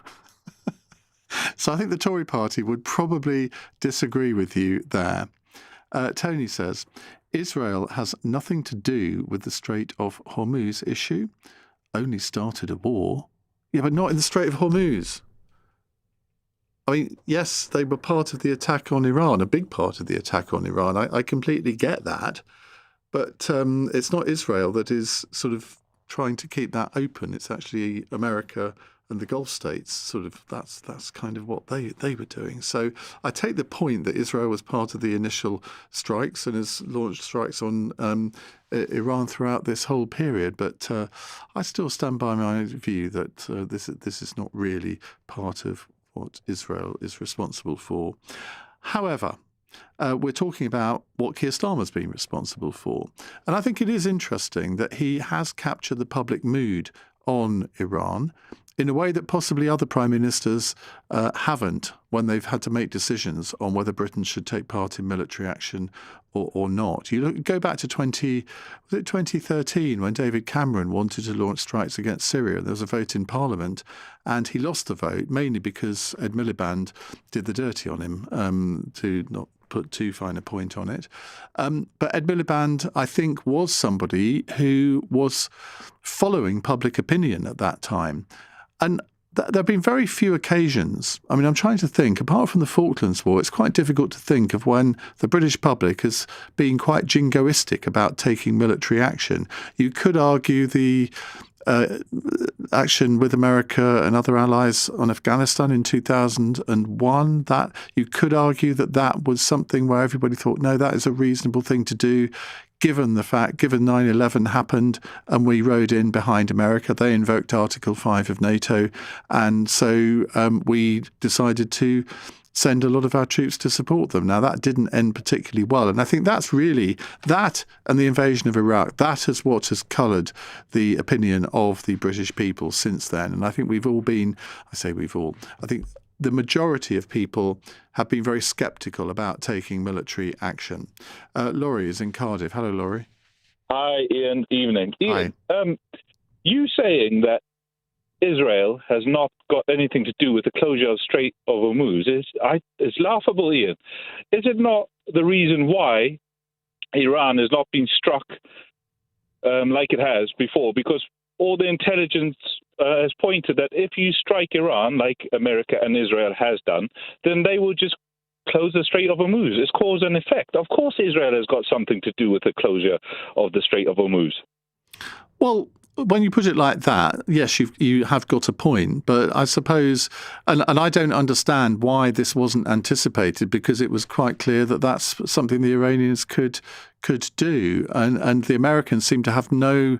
I mean, Israel has not been involved in the military action in the Strait of Hormuz. I suppose that was the point I was trying to make. But why didn't America anticipate this and have a plan of action?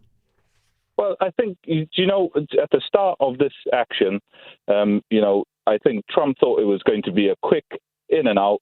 I do believe, if you listen to a lot of the news, read a lot of the articles, that Trump and Israel did know that if you strike Iran in the way that they have done, there's a big risk that, the Strait of Hormuz is going to be closed. But they were, I don't know, hubris has something to do with it. Well, I think that may be true. But I think, that's actually one of the most appalling aspects of this, isn't it? That I think there was...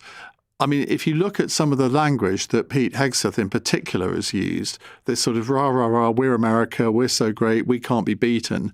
And then you look at the fact that 6 weeks on, Iran, I'm not going to say Iran has beaten America, but it's certainly been a much more aggressive force than I think anybody in the Trump administration thought. Listen, we've reached the end of the programme, Laurie. Thank you very much for your call, and thanks for all of your calls and messages this evening. I'm back tomorrow from 7. We've got Robert Hardman, the royal biographer, on the programme tomorrow, talking about his book about Queen Elizabeth II. Coming up at 1 on LBC, it's Richard Spur. But right now, it's Ben Kentish. Sheila, thank you very much indeed. Hello there, and a very good evening to you. Ben Kentish here on LBC. It's just gone 10 o'clock on the programme. This is a victory for the United States of America that the president and our incredible military made happen. Almost a full day on from Donald Trump's historic announcement of a 2-week ceasefire in the war in Iran. US officials have spent most of the time since then insisting that they've won an incredible victory. But the Iranian military is still in power, the regime weakened but still strong enough to hold the world to ransom over oil, and the nuclear program still intact too. So